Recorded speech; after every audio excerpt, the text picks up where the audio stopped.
Bien, chicos, mientras ingresan algunos de sus compañeros, les doy las directivas de cómo vamos a trabajar el tema de hoy. Miren, chicos, es bueno que estemos interactuando porque se entabla cierta conversación, ¿no? Entre nosotros y eso es lo que precisamente quiero lograr, por eso he venido desde temprano aquí. Eh, en fin, les voy explicando las directivas de cómo vamos a trabajar el tema. El tema que vamos a ver, ya lo pueden ver ahí en su diapositiva, es la explotación del guano y la prosperidad falaz, ¿no? Luego les voy a explicar por qué he elegido este tema. Ahora, chicos, eh, las directivas son las siguientes. Yo voy a explicar un subtema, ¿no? Porque dentro de este tema hay varios puntos, ¿no? Hay varios ítems. Yo termino de explicar un punto, un ítem, una parte, y luego les doy un minuto de tiempo para que ustedes puedan hacer alguna pregunta, ¿no? Si ustedes tienen alguna pregunta de ese subtema, eh, me la puede plantear y yo con gusto le voy a responder su duda, su pregunta. Luego avanzamos al siguiente subtema y terminado, de nuevo doy un minuto o 2 minutos dependiendo del tiempo. Si no hubieran preguntas, continuamos, ¿no? Obviamente. Y si las hubieran, pues les voy a responder así. Cuando terminemos el tema, espero que me queden unos 10 minutos para iniciar un conversatorio o tengan ustedes las preguntas que deseen hacer de todo el tema en general. De todo el tema en general. Ya, aquí Adriana Goicochea, buenos días. Andrés Tolentino, buenos días. Hay un bueno, solo buenos días, Gaby Fustamante, buenos días. Yanela, buenos días. Josué Cusiguamán, buenos días. Tenemos también bueno, estos son los nuevos compañeros que se han unido. Bien, chicos, justo son las 9:10. Un poquito de agüita y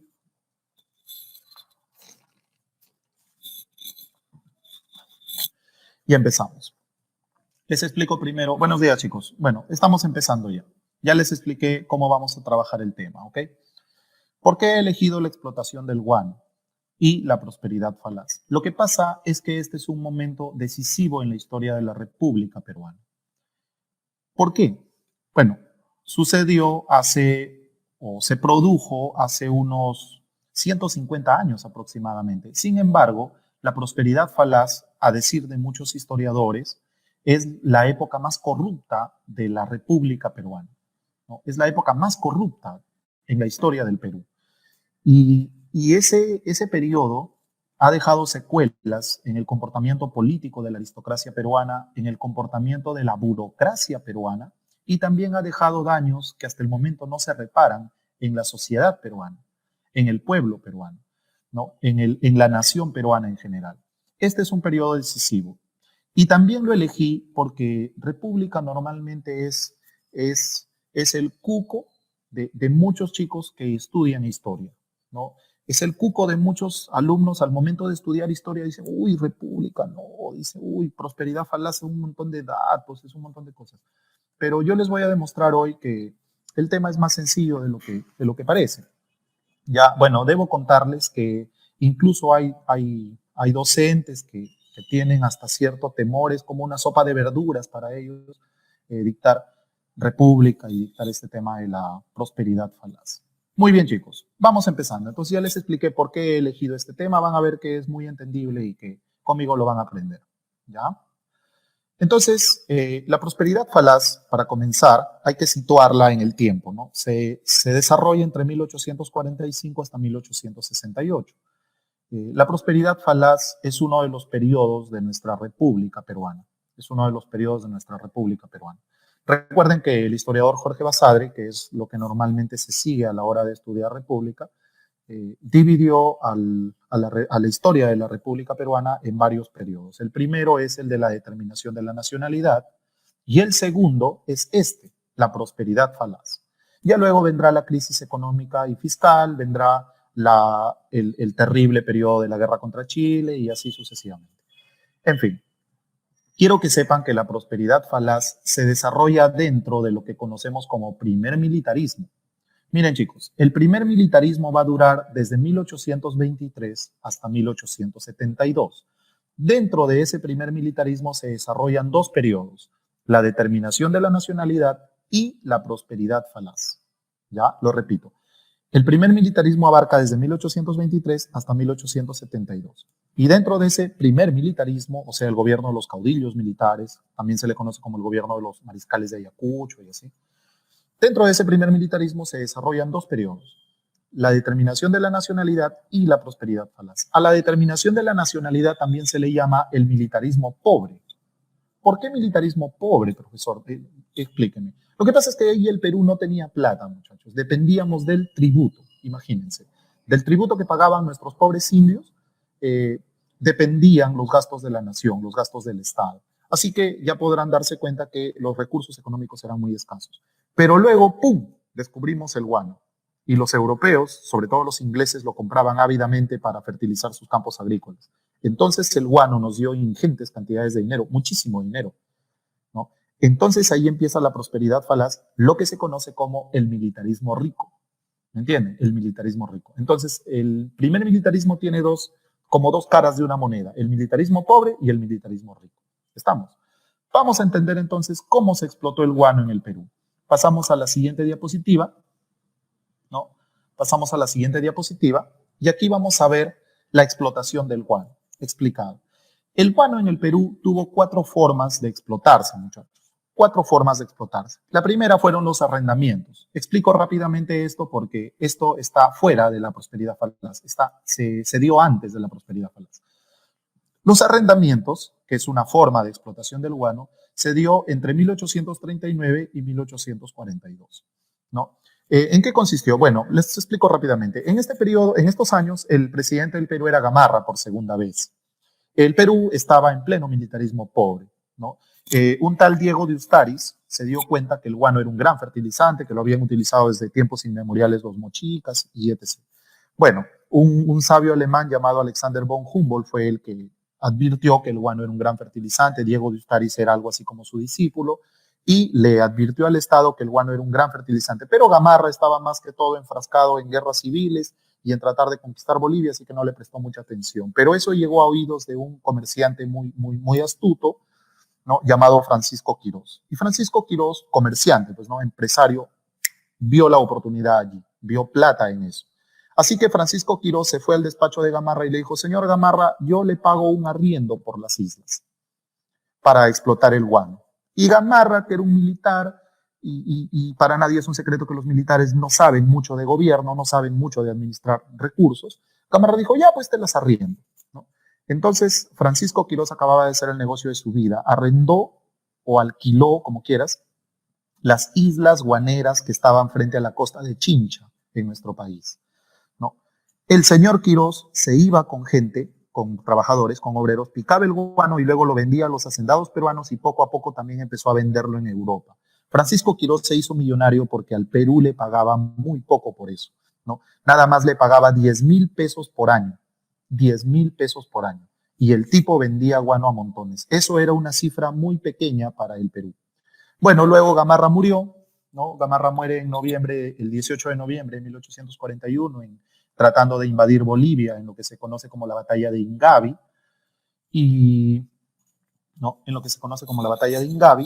y el señor, bueno, y se quedó allí. Francisco Quirós seguía explotando el guano, con él no tenía nada que ver.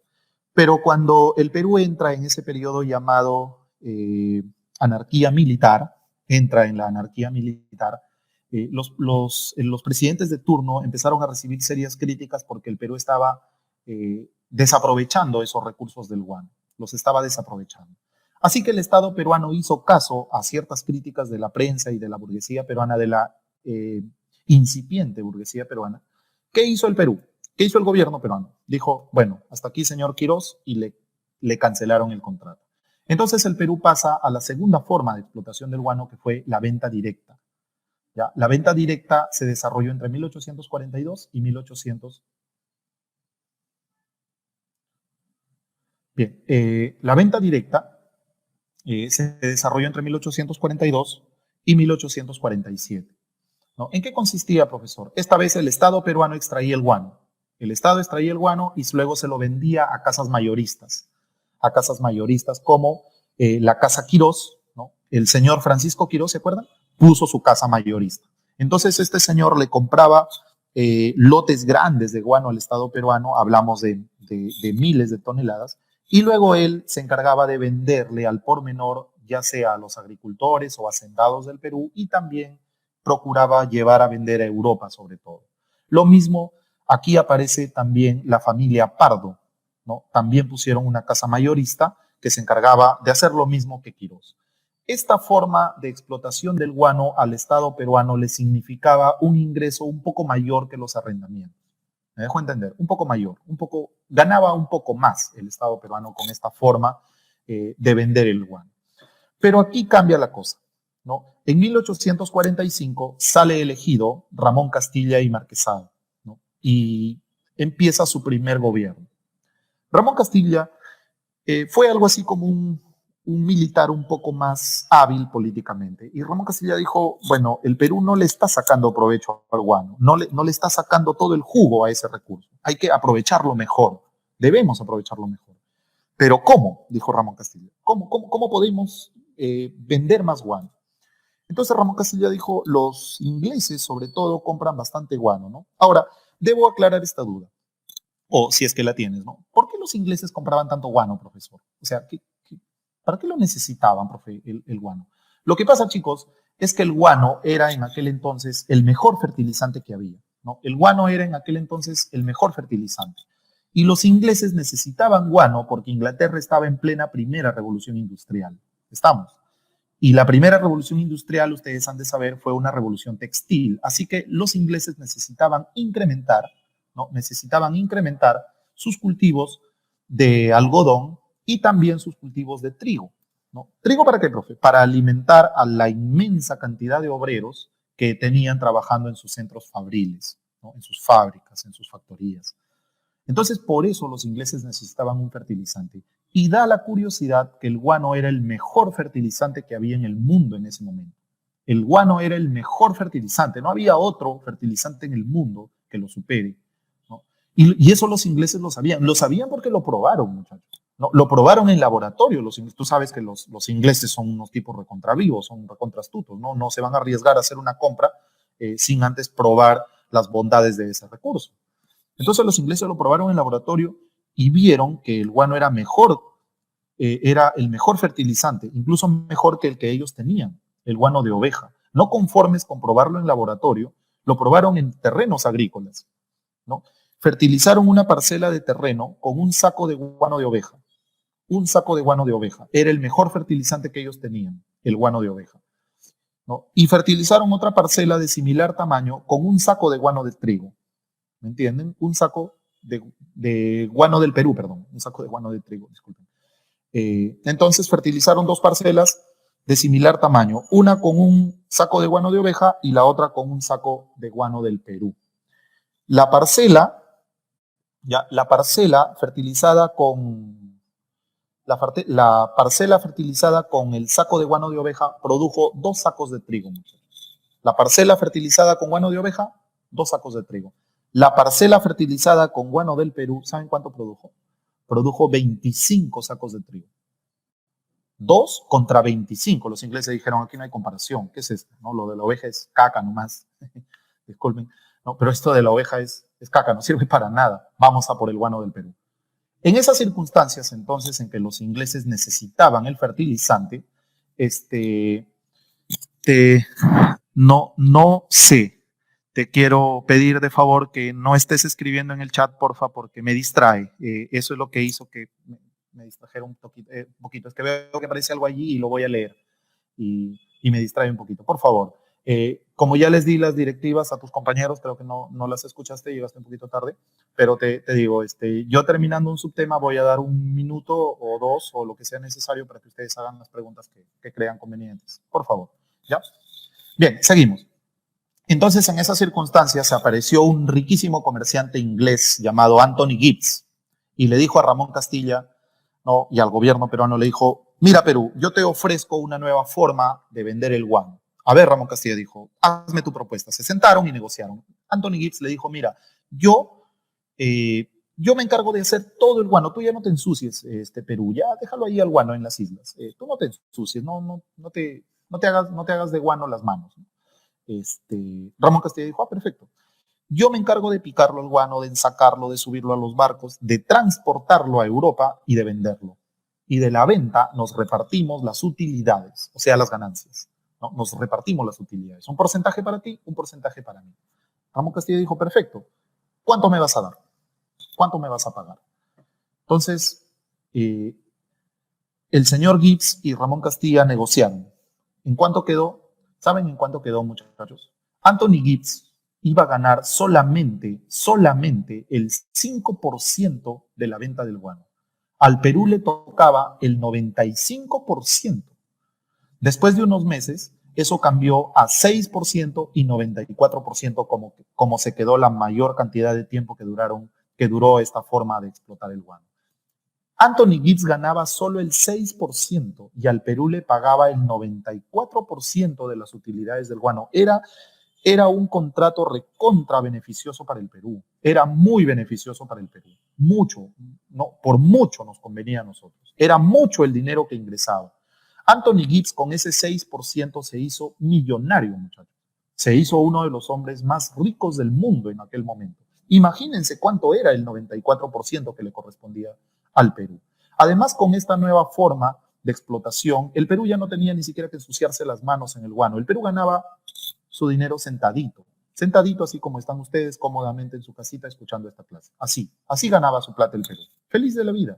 Esta nueva forma de explotar el guano se llamó consignaciones, ¿no? Y duró entre 1847 y 1869. Es la mayor parte de tiempo de la explotación del guano.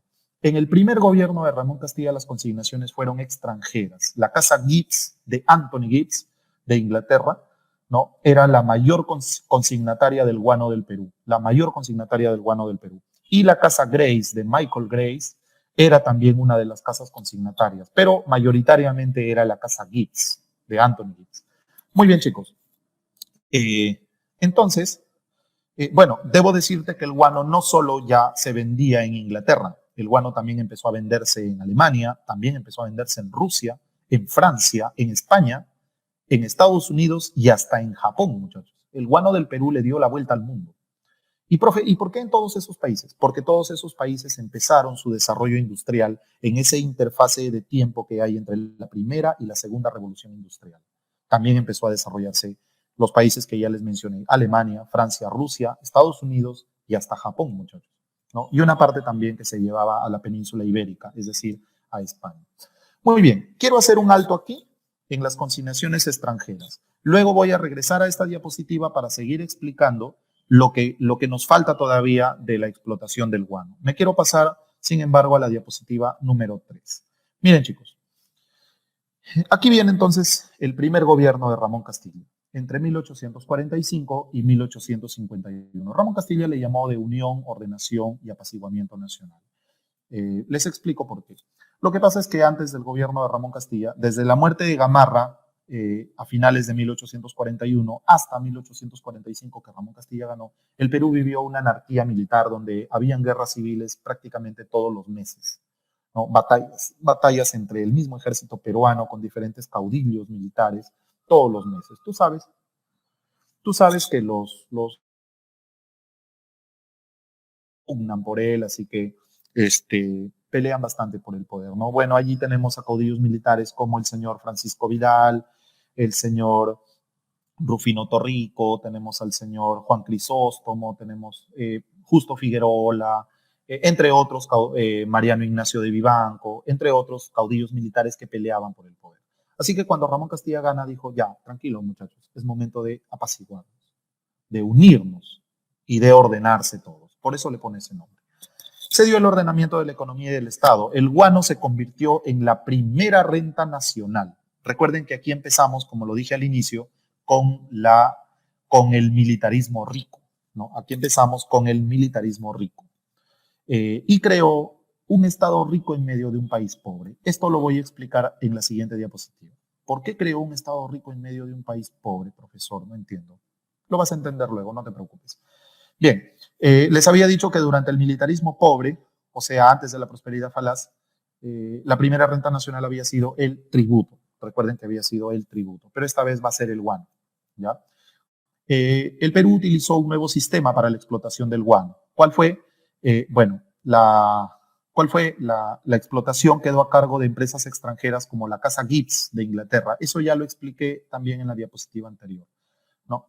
También lo expliqué en la diapositiva anterior. Se dio la ley de la consolidación. Ramón Castilla, sabiendo que ya había plata, dio la famosa ley de consolidación de la deuda interna, ¿no? La consolidación de la deuda interna, las pérdidas ocasionadas por la guerra de la independencia. Lo que pasa es que el Perú le debía, el Estado peruano, quiero decir, el gobierno peruano le debía dinero a los hacendados que habían prestado plata para que el Perú libre la guerra de independencia contra España. Y a estos se les debía dinero, y ahora que sabían que el gobierno tenía plata por la venta del guano, se fueron a cobrarle. Y Ramón Castilla dijo, bueno, hay que pagarles, ¿no? Bueno, vamos a ver cómo termina esa ley de consolidación luego.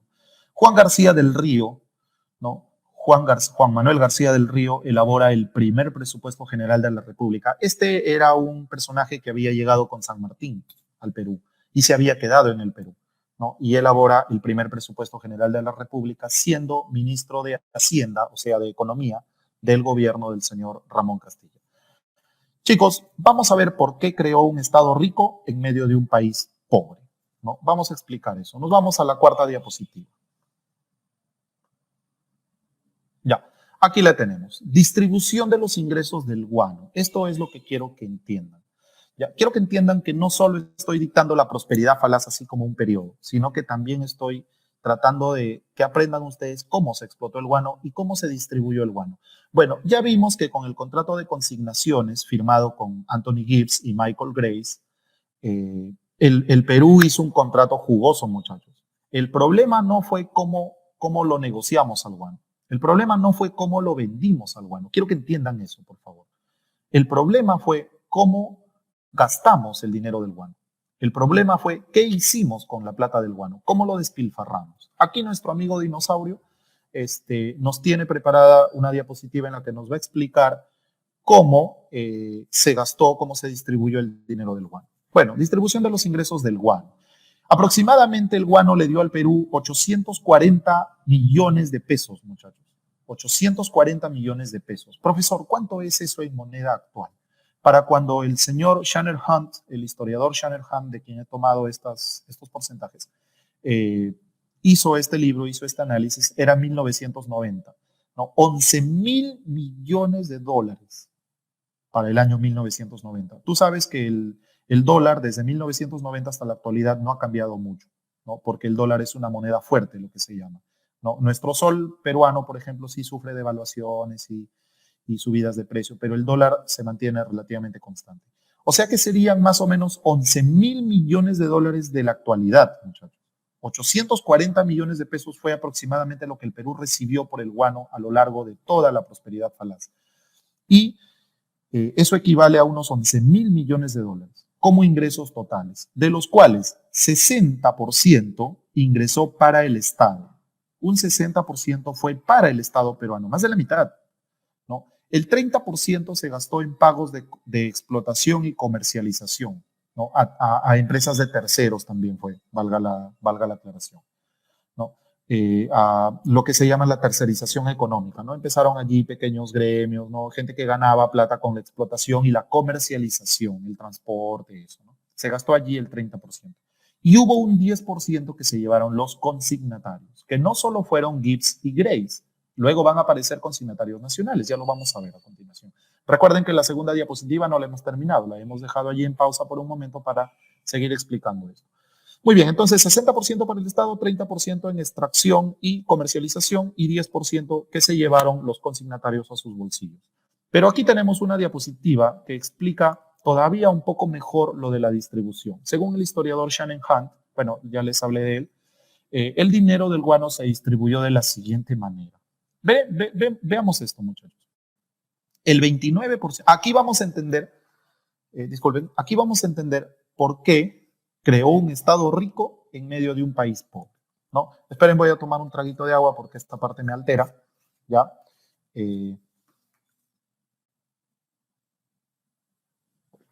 Muy bien. Sigamos. El 29%, muchachos, 29% se gastó en la burocracia civil. Profesor, ¿cómo así? La burocracia civil, burocracia quiere decir el aparato de gobierno. Burocracia civil quiere decir que estos señores se pagaban unos tremendos sueldazos, muchachos, tanto que ni siquiera le llamaban sueldos, le llamaban emolumentos. Se pagaban unos sueldos increíblemente altos. Los congresistas, los ministros, el ayudante del ministro, el asistente del ayudante del ministro, el asistente del asistente del ayudante del ministro, el asistente y la secretaria del congresista y el asistente y la secretaria de la secretaria del congresista y así, muchachos. Y para agrandar esa burocracia, por ejemplo, si yo era elegido congresista, yo nombraba como mi secretaria a mi prima, o a mi tía, o a mi hermana, o a mi hermano, y a su asistente y a mi otro primo y así, ¿no? Había mucho nepotismo, ponían en los puestos de gobierno a sus familiares para que ellos también se vean beneficiados con esos tremendos sueldos y ganen mucho dinero a costa del Estado peruano. Por eso se dice que creó, como el aparato burocrático creció y se fortaleció porque ganaban unos sueldos increíblemente altos y cada vez inventaban puestos, inventaban uno y otro puesto con tal de quedarse con sueldos muy jugosos, se dice que creó un Estado rico en medio de un país pobre. Ahora me entiendes. Por eso creó un Estado rico en medio de un país pobre. Pero no solo la burocracia civil se vio beneficiada. Ese 25% que ven allí de color rojizo es de la burocracia militar. También los militares empezaron a cobrar tremendos sueldos, muchachos. Y muy poco se gastó en armar la Marina del Perú, en armar las Fuerzas Armadas. Por eso cuando Chile después nos hace la guerra, al Perú lo encuentra con barcos ya obsoletos porque compraban barcos que eran en realidad malísimos. Ese buque Rímac, del cual ya vamos a hablar, era un buque malísimo, muchachos, solo que el Perú inflaba los precios, ¿no? Los encargados de la compra de estos barcos inflaban los precios. Eso para robar, también hubo mucha corrupción, claro está. Entonces, de ese 25%, muy poco fue para comprar realmente armamento. Más que todo era en sueldo a los militares. Si sumamos la burocracia civil y la burocracia militar, nos dan el 54%. El 54% del dinero del guano se gastó en la burocracia, muchachos, o sea, en sueldos. Por eso el Estado rico en medio de un país pobre. Lo del 20% fue en ferrocarriles, ¿no? Pero esos ferrocarriles ni siquiera sirvieron para unir al Perú profundo, ¿no? Al Perú de adentro, al Perú interno, al Perú de provincias, al Perú que realmente genera plata, muchachos. Esos ferrocarriles hubieran sido pues para unir toda la costa norte o toda la costa sur o la sierra sur del Perú con la capital. Así no, muchachos, esos ferrocarriles se hacían en la capital. Los ferrocarriles eran Callao-Lima, Lima-Chorrillos. Esos fueron los ferrocarriles, ¿no? O el Tacna-Arica que construyó el señor Echenique. Esos ferrocarriles eran más que todo para los comerciantes, ¿no? Y para las ciudades grandes del Perú, pero el 20% se gastó en ferrocarriles. El 11% fue en el pago de la deuda interna. Recuerdan que Ramón Castilla dio la ley de consolidación de la deuda interna. El 8% fue para la deuda externa. El Perú pagó parte de su deuda externa. Y el 7% fue lo que le costó al Estado decretar la libertad de los esclavos negritos y también la liberación del tributo. Algo que creo yo fue muy bueno, no así tanto el contexto en que se dio eso. Ya lo voy a explicar. Muy bien, aquí nuestro amigo Dinosaurio nos explicaba eso y nos vamos con la sexta diapositiva. Sin embargo, vamos a ver qué obras y hechos hizo Ramón Castilla. Esto es lo de menos, muchachos. Esto es puro memoria, pues, ¿no? Yo quiero que entiendas el propósito o quiero que entiendas cómo se dieron las cosas. Esto de los datos, pero es importante también repasarlos. Se construyó el primer ferrocarril del Perú y de América del Sur, el Lima-Callao, ya te dije, ¿no? El FELICA, Ferrocarril Lima-Callao. Se construyó el mercado central de Lima, el primer mercado central que tuvo el Perú. Se adquirieron los primeros barcos a vapor, ¿no? Los primeros barcos a vapor de guerra de Sudamérica, muchachos. Los primeros barcos a vapor de guerra de Sudamérica. El Perú tenía plata, pero no éramos un papi en ese momento. La fragata Mercedes, los bergantines Gamarra, el almirante Guise y la goleta limeña, ¿no? Pero el primero de ellos fue el Rímac, pues. Pero ya te conté que aquí hubo mucha corrupción, muchísima corrupción, porque los encargados de comprar estos barcos falseaban los precios, inflaban los precios y se armaban de buenas sumas, buenas cantidades de dinero, ¿no?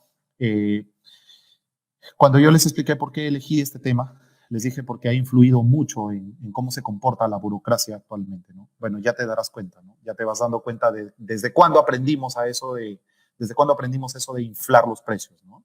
Ya se van dando cuenta. Muy bien, chicos. El buque Rimac, por ejemplo, fue un completo disparate. Era un buque a ruedas. ¿A ruedas, profe? ¿Cómo un buque a ruedas? Que rodaba por encima del mar. No, era un buque con una especie de poleas a los costados, como un molino de aguas.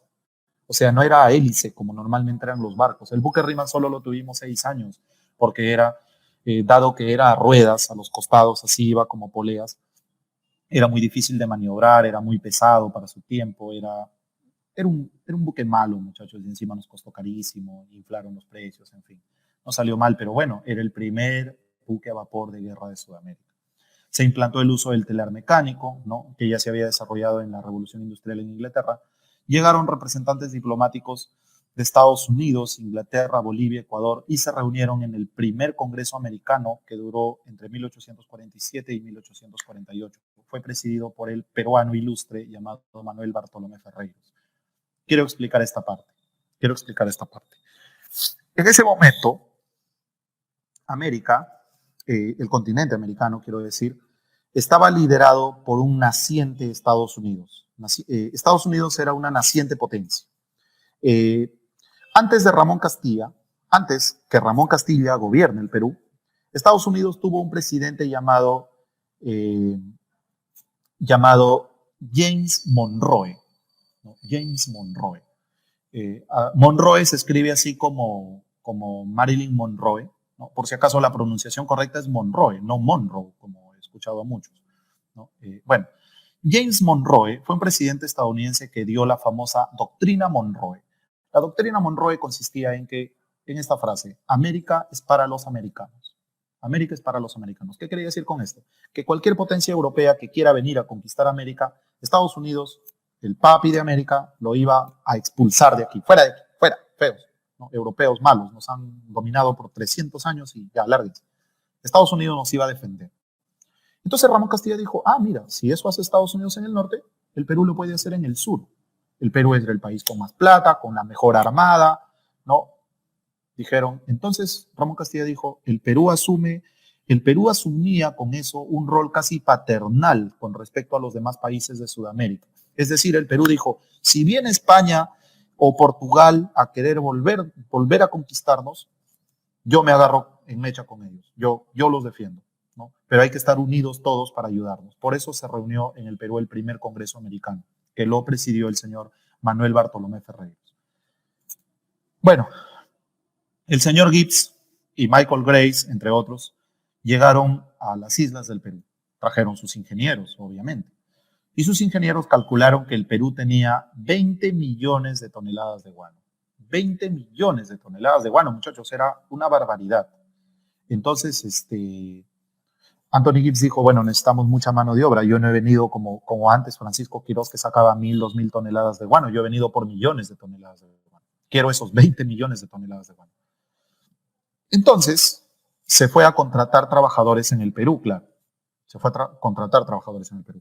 Pero ¿saben qué, muchachos? El Perú era un país con poco más de 1,5 millones de habitantes.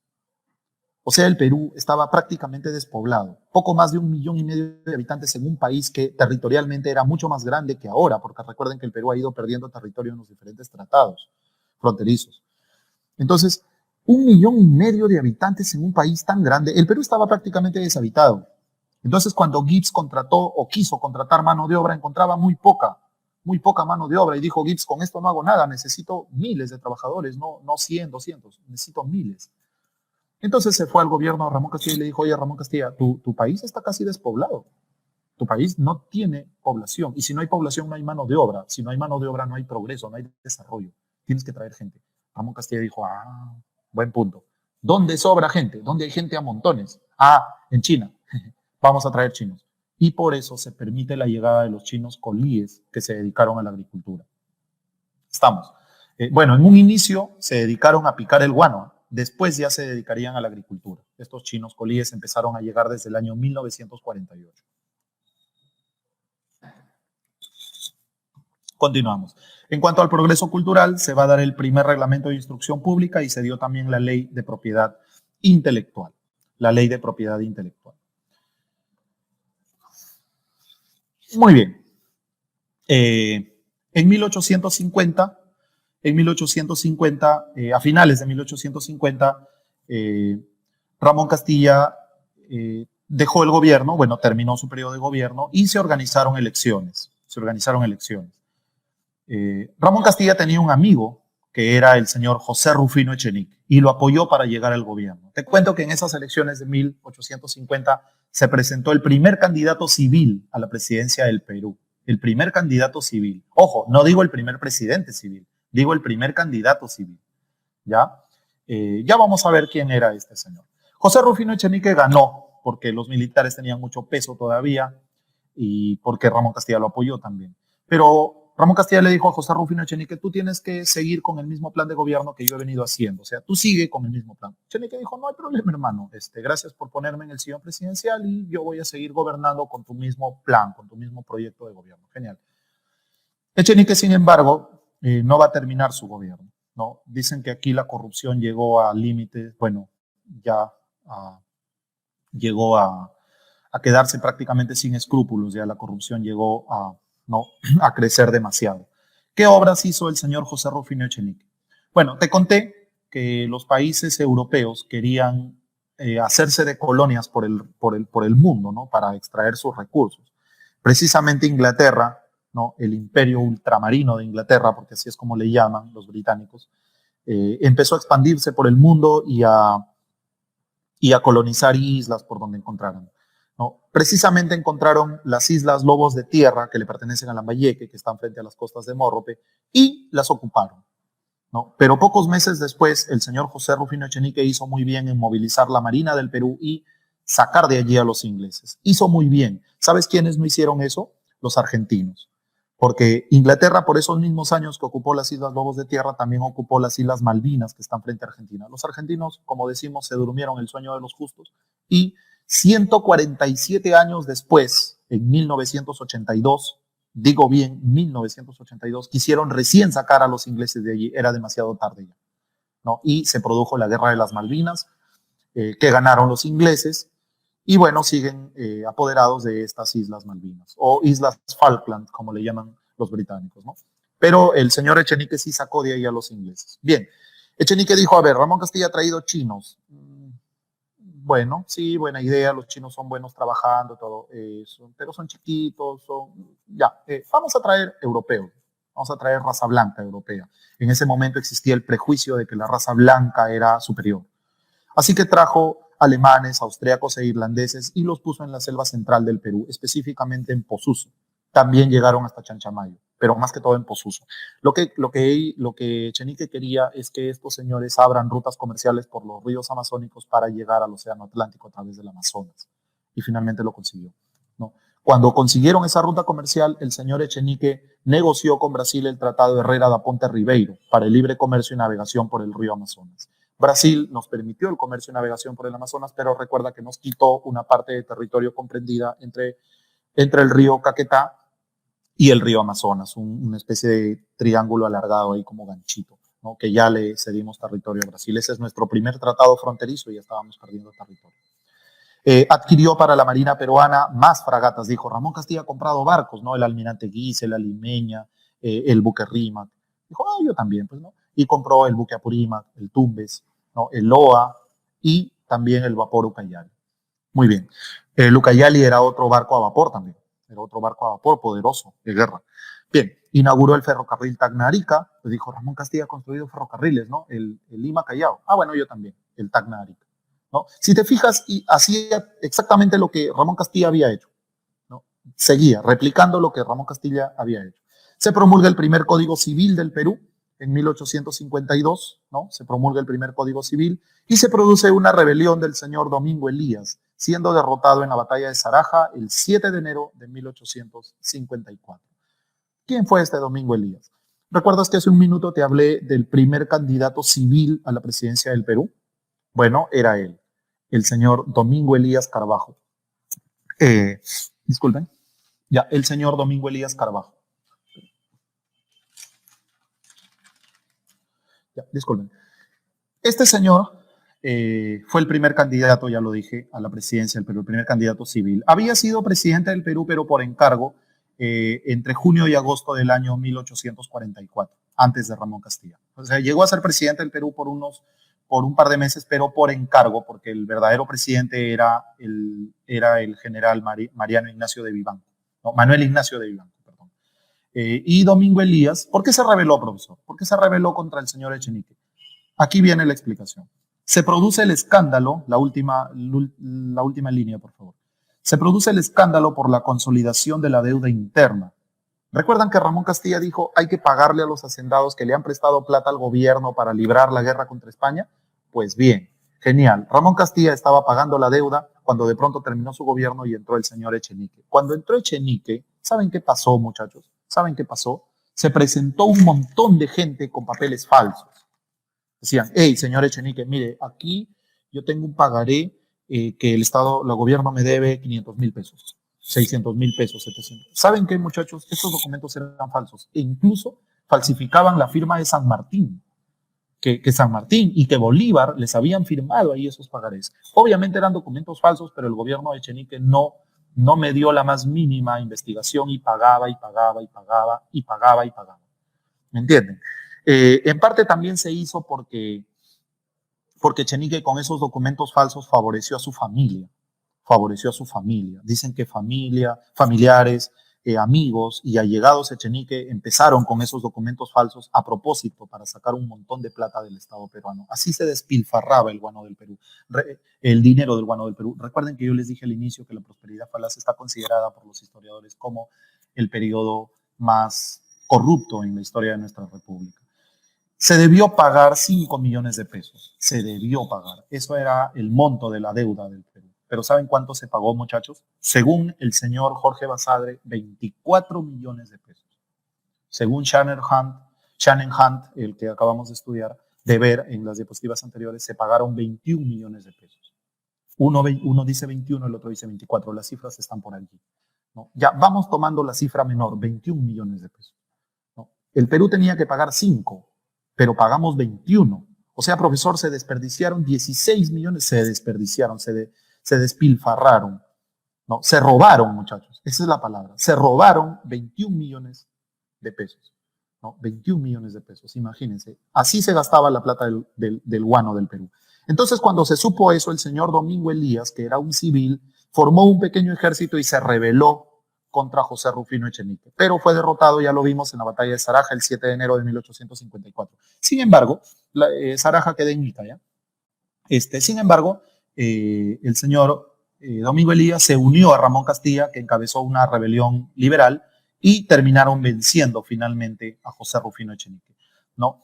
Por lo cual, aquí nos dice la última línea, sufre el levantamiento de Ramón Castilla, quien derrota a Echenique en las batallas de Iscuchaca y La Palma, o Las Palmas también. Después de derrocar a Echenique, Ramón Castilla instaura algo así como un gobierno provisional, o para algunos dicen que fue un gobierno provisorio, ¿no?, de Ramón Castilla durante el año 1854. Pero este gobierno provisorio se dio mientras Ramón Castilla estaba en guerra contra Echenique. Mientras Castilla estaba en guerra contra Echenique, se iba dando esto que muchos llaman gobierno provisorio. Hay textos que no lo reconocen. Hay textos que dicen primer gobierno de Ramón Castilla y segundo gobierno de Ramón Castilla. No gobierno provisorio. En fin. ¿Pero qué hizo Ramón Castilla en este gobierno provisorio? El 5 de julio de 1854 decreta desde la ciudad de Ayacucho la abolición del tributo indígena. Bravo. Aplausos para el señor Ramón Castilla. La obra fue muy buena. Pero debo contarte cuál fue la intención detrás de esto, ¿ya? O sea, aplausos para Ramón Castilla, la intención era muy buena. Pero veamos la intención. Para eso estoy, para contarte estas cosas que de repente no sabías. Primero te digo que el tributo había sido la primera renta nacional, el primer ingreso de dinero al Perú durante el militarismo pobre, ¿recuerdan? O sea, durante la determinación de la nacionalidad. Pero esta vez el tributo era, pues, muchachos, una propina, ¿no? Era una propina en comparación a las cantidades enormes de dinero que nos daba el guano. El tributo pasó a ser, pues, un chancay de 20 céntimos, ¿me entiendes? Así que Ramón Castilla dijo, ¿para qué seguir cobrándole el tributo a los indios?, ¿no? Claro, pero para el indio fue una obra magnánima del señor Ramón Castilla, porque porque ese tributo era tortuoso, muchachos, tenía que pagarlo con su esfuerzo, con su trabajo, con su enorme esfuerzo, con su sudor, el pobre indio. Pero ¿saben por qué lo hizo Ramón Castilla? Lo hizo porque Ramón Castilla necesitaba ejército, muchachos, para la guerra civil contra Echenique. ¿Me entiendes? Te dije que esto se produjo mientras Ramón Castilla estaba en guerra contra Echenique, pero Ramón Castilla necesitaba ejército para ganar, necesitaba gente, necesitaba hombres. Entonces dijo, los libro del tributo a estos indios y luego los llamo a pelear conmigo. Y los pobres indios los siguieron, muchachos, los siguieron. Así fue. Lo mismo sucedió cuando el 3 de diciembre de 1854, desde la ciudad de Huancayo, decretó la libertad de los esclavos negros, ¿no? De los esclavos negritos. Pero eso fue un pago. O sea, el gobierno pagó la manumisión de los esclavos negros. También lo hizo para ganar gente contra el señor José Rufino Echenique. En 1855 se realizaron las elecciones presidenciales y salió elegido, adivina quién, Ramón Castilla. De allí el nombre de Libertador. A Ramón Castilla le decían el Libertador. ¿No? Los esclavos negros le decían así. Hay canciones que rezan eso hasta hoy, ¿no? Que dicen que viva mi mamá, que viva mi papá y que viva Ramón Castilla que nos dio la libertad. ¿Te acuerdas? ¿No? Las has de haber escuchado. Muy bien, chicos. Aquí vamos a pasar a la siguiente diapositiva, la número 9, que tiene que ver ya con el segundo gobierno de Ramón Castilla. Pero aquí vamos a hacer una pequeña pausa. Ya han ingresado más compañeros, miren, no los había visto. Ha ingresado Ángela, Alison, Ailencita, Daniela Esquén, Stephanie, Gabriela Curo, en fin. Genial. Les decía, chicos, aquí voy a hacer una pequeña pausa para, si ustedes tienen alguna pregunta, puedan hacerla, muchachos, puedan hacerla. ¿Ya? Por favor, tienen un minuto para hacer alguna pregunta.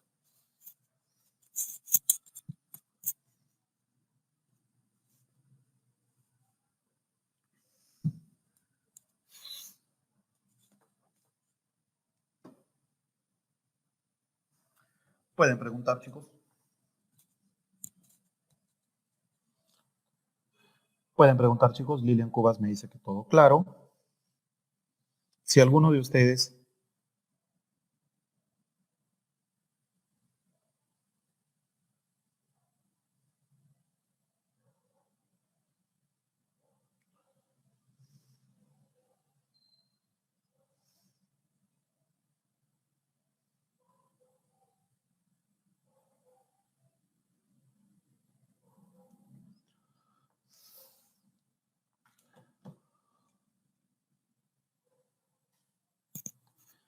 Natalie Pacasi me pregunta por la Casa Alier. La Casa Alier fue, Natalie, qué buena pregunta, ya ven, hay gente que sí tiene preguntas. Genial. La Casa Alier fue una de las casas que compraba guano durante el periodo de la venta directa. Aquí voy a volver a la segunda diapositiva y allí te explico un poco mejor, Natalie Pacasi. Bueno, chicos, ¿me están entendiendo? Sí, sí me están entendiendo. Aquí Madeline me dice todo claro. James Núñez Bravo me pregunta cuánto tiempo gobernó Ramón Castilla. Bueno, Ramón Castilla gobierna 14 años en total, James. Es el segundo presidente que más tiempo ha gobernado el Perú. El segundo presidente que más tiempo ha gobernado el Perú, porque el primero es Leguía, pues Leguía gobierna 15, ¿no? Un primer gobierno de 4 años, entre 1908 y 1912, y el oncenio entre 1919 y el 30. Bueno, nadie ha gobernado más tiempo que Leguía, obviamente, pero Ramón Castilla es el segundo, con 14 años de gobierno. Bien, chicos, ¿me están entendiendo? ¿Me están entendiendo? Por favor, háganmelo saber para seguir. Háganme saber también. Rodrigo Mendoza me pregunta, ¿con qué fin se promueve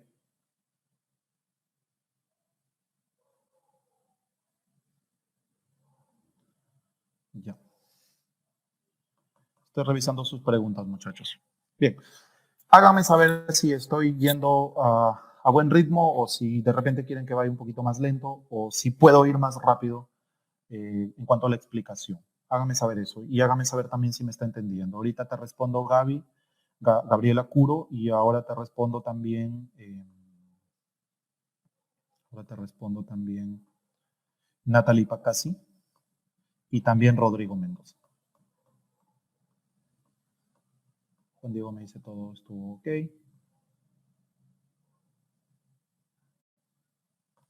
Ya. Rodrigo, ¿qué me preguntabas? ¿Con qué propósito promovió la migración europea hacia el Perú? Lo dije, Rodrigo, porque el Perú era un país casi despoblado, tenía 1,5 millones de habitantes, ¿no? Hacía falta gente en el Perú, había que traer gente. Y segundo, porque quería que los europeos le ayuden a explorar la Amazonía peruana para encontrar rutas a través de los ríos, rutas comerciales hasta el Amazonas para luego salir al Atlántico. Y los alemanes eran excelentes exploradores, son excelentes exploradores. Por eso es que trajo alemanes fundamentalmente. ¿Ya?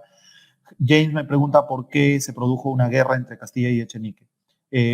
Por el poder, James. El pretexto que Ramón Castilla tuvo fue que Echenique era demasiado corrupto, ¿no? Demasiado corrupto con esto del escándalo por la consolidación de la deuda. Entonces, esa fue la esquina que tuvo Ramón Castilla para agarrarse y derrocar a Echenique en esa revolución liberal, ¿no? Pero obviamente los intereses eran el poder. Bueno, ¿quién dio a conocer las virtudes fertilizantes del guano para salvar la crisis económica en Europa? Fue Diego de Ustaris, no sé. Diego de Ustaris fue el que llevó a exponer incluso el guano del Perú a Europa, ¿no? Lo hizo conocido allá. Pero ya lo había descubierto, las bondades del guano lo había descubierto en sí Alexander von Humboldt. Gabriela, sí, lo que pasa es que lo organicé con esa diapositiva que dice gobierno provisorio de Ramón Castilla porque hay historiadores que lo consideran así y hay otros que no lo consideran así. Entonces yo decidí tomar uno de los dos. Uno de los dos caminos tenía que tomar y tomé ese.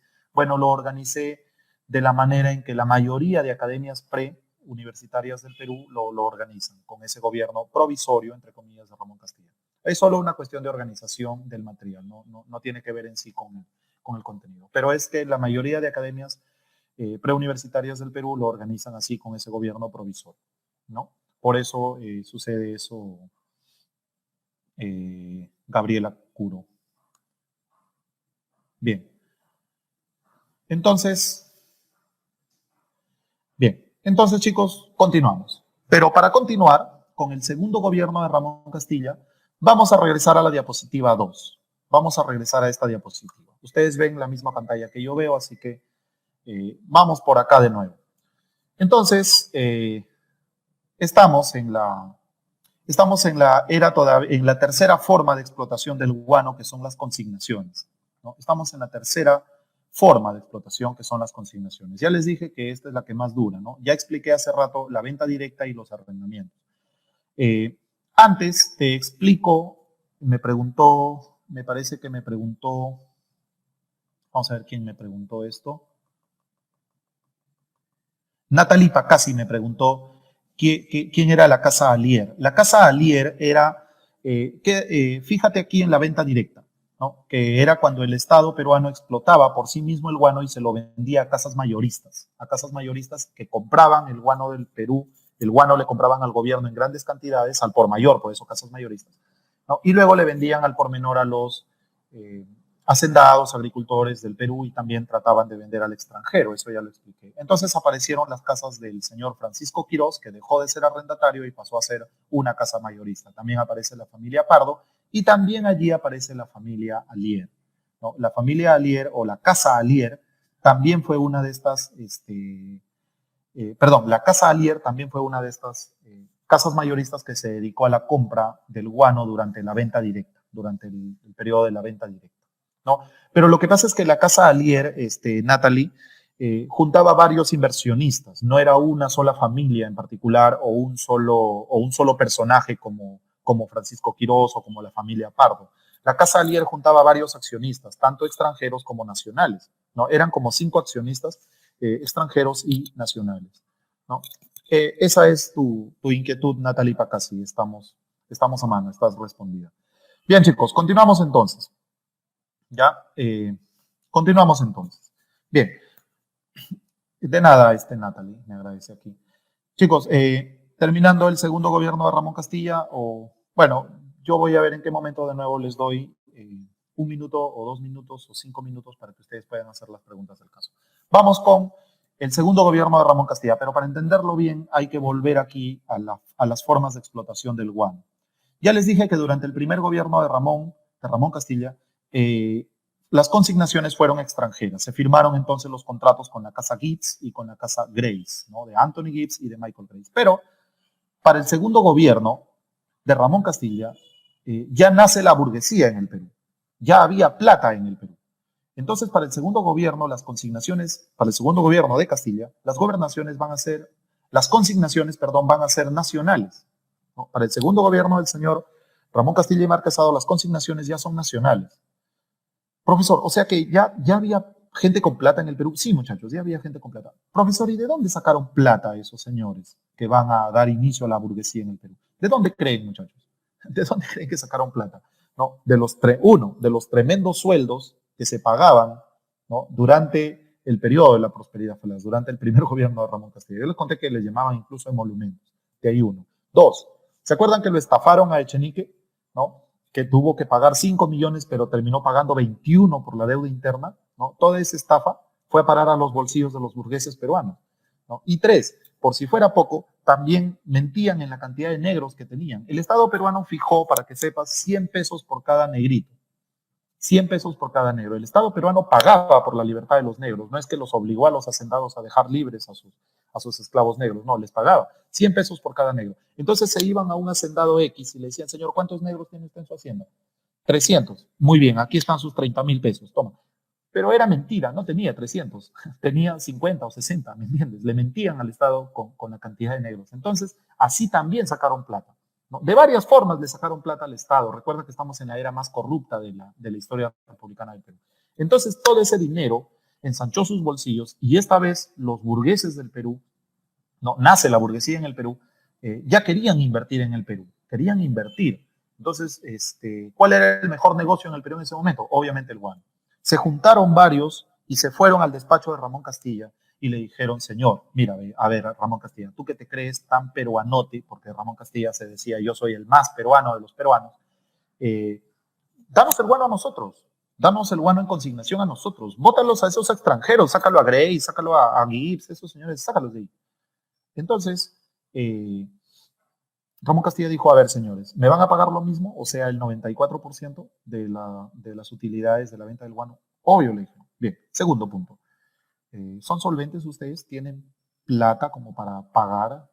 Claro, le dijeron. Eran como 40 accionistas, muchachos. Eran como 40 accionistas. Los antiguos accionistas de la Casa Alier, ¿se acuerdan de Francisco Quirós? También estaba metido ahí. Todos estaban allí. Pero tenían un líder. Tenían un líder. Estos 40 accionistas formaron una empresa que se llamaba la Casa Consignataria Nacional del Guano. Casa Consignataria Nacional del Guano, así se llamaba la empresa, o simplemente también llamada Compañía Nacional del Guano. Puedes recordarla con cualquiera de los nombres, Casa Consignataria Nacional del Guano o Compañía Nacional del Guano. Estos señores se hacían llamar los hijos del país, todos eran peruanos, pero su líder era el consignatario, el empresario peruano más poderoso. ¿Quién era? Manuel Pardo y Lavalle, hijo de Felipe Pardo y Aliaga. ¿Me entiendes? Este señor era el consignatario más poderoso, por lo tanto, él fue el líder de esa empresa, de la Compañía Nacional del Guano. Se fue a Ramón Castilla y le dijo, mira, hemos formado una empresa, todos nos hemos unido para ser sólidos, para ser solventes. Ramón Castilla dijo entonces, ok, chao Anthony Gibbs, chao Michael Grace, váyase del Perú, ¿no? Michael Grace dijo, bueno, conmigo no hay mucho que ver, yo me voy. Agarró sus cosas y se fue. Gibbs dijo, yo también me iría a Perú, pero conmigo sí hay un pequeño problemita. ¿Y cuál era, profesor? Que el Perú le debía al señor Anthony Gibbs. ¿De qué, profesor? ¿De qué le debía? Miren, chicos, a Grace también le debíamos, ¿ah? Pero la deuda era menor y le pagamos rápidamente y se fue. ¿Por qué le debíamos? Porque el Perú gastaba muy rápido el dinero del guano. Gibbs y Grace, ¿no?, venían cada fin de año y cuadraban cuentas cada fin de año. O sea, Gibbs y Grace venía y le decía, mira, mira Perú, esto es lo que se ha vendido de guano y aquí está tu 94% y yo me llevo mi 96%. Ese cuadro lo hacían cada año, lo hacían anualmente.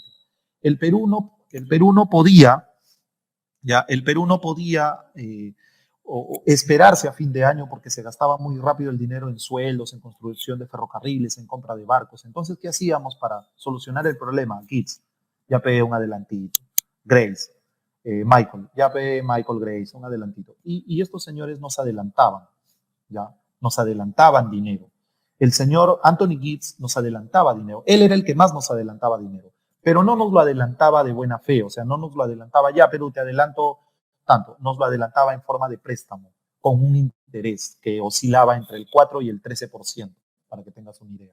Entonces a Gibbs le habíamos acumulado un montón de adelantos. Cada año nos adelantaba y nos adelantaba y nos adelantaba plata. No piensen que solo Ramón Castilla le pedía dinero adelantado, o sea, prestado.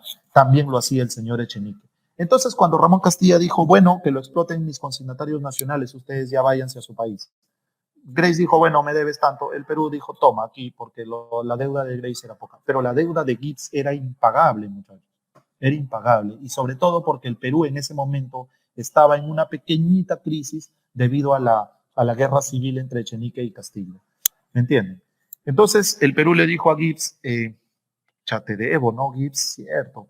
Ay, no sé dónde pagarte, pero ándate ya, después te pago. Bueno, Gibbs no era sonso, no, Gibbs no era ningún tonto.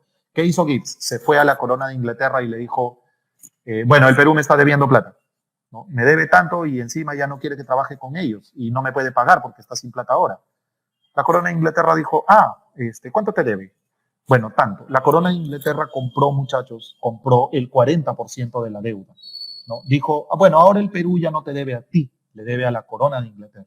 Profesor, ¿y quién compró el otro 60%? Lo compraron la Junta de Bonistas ingleses. La Junta de Bonistas ingleses. Empresarios multimillonarios que habían formado algo así como bancos y que vivían de la usura, vivían de prestar dinero y ganar, o mejor dicho, su actividad era prestar dinero y vivir de los intereses, vivir de la ganancia que ese dinero genera, o sea, la usura, ¿me entienden? Estos señores compraron el 60% de la deuda del Perú.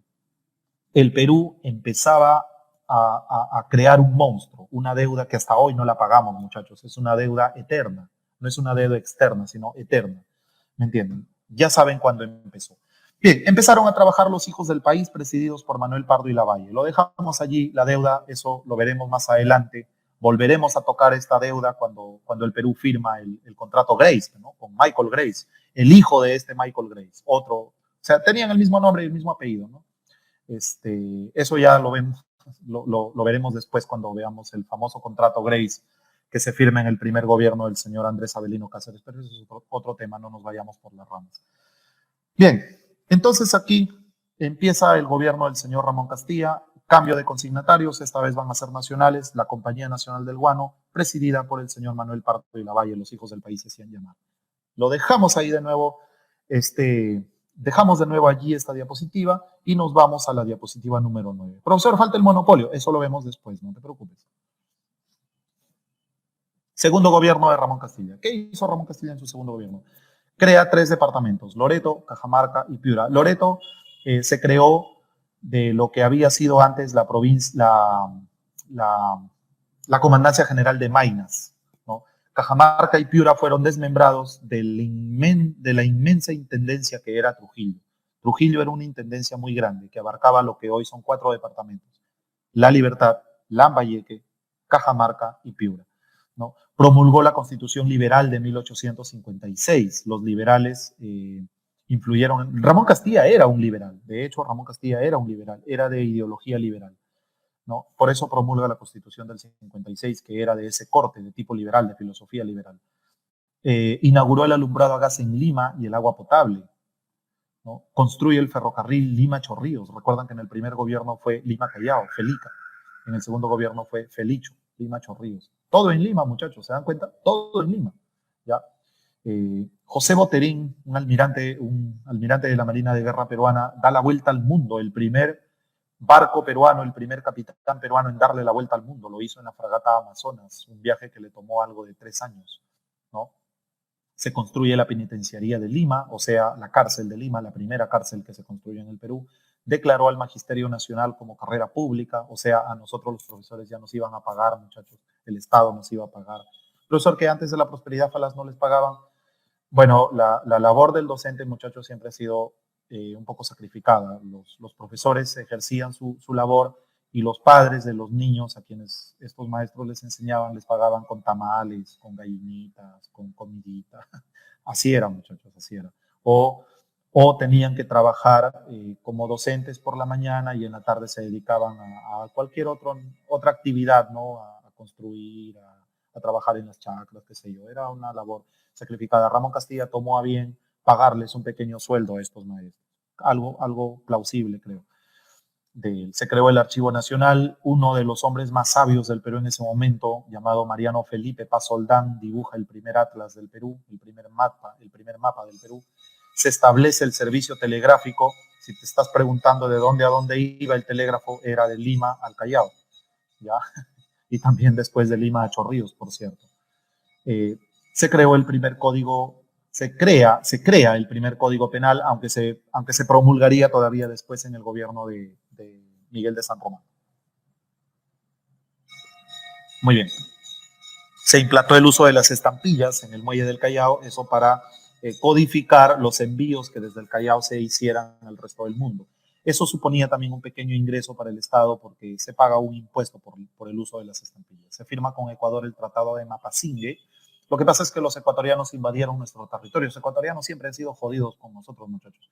Invadieron nuestro territorio en el valle del río Pastaza, y el señor Ramón Castilla lo que hizo fue ir con el ejército, sacó de ahí al ejército ecuatoriano y se fue con la Marina del Perú, tomó el puerto de Guayaquil y le obligó a los ecuatorianos a firmar su rendición en el Tratado de Mapasingue. Firmada la rendición, Ramón Castilla incluso dejó como regalo para el ejército ecuatoriano su espada, ¿no?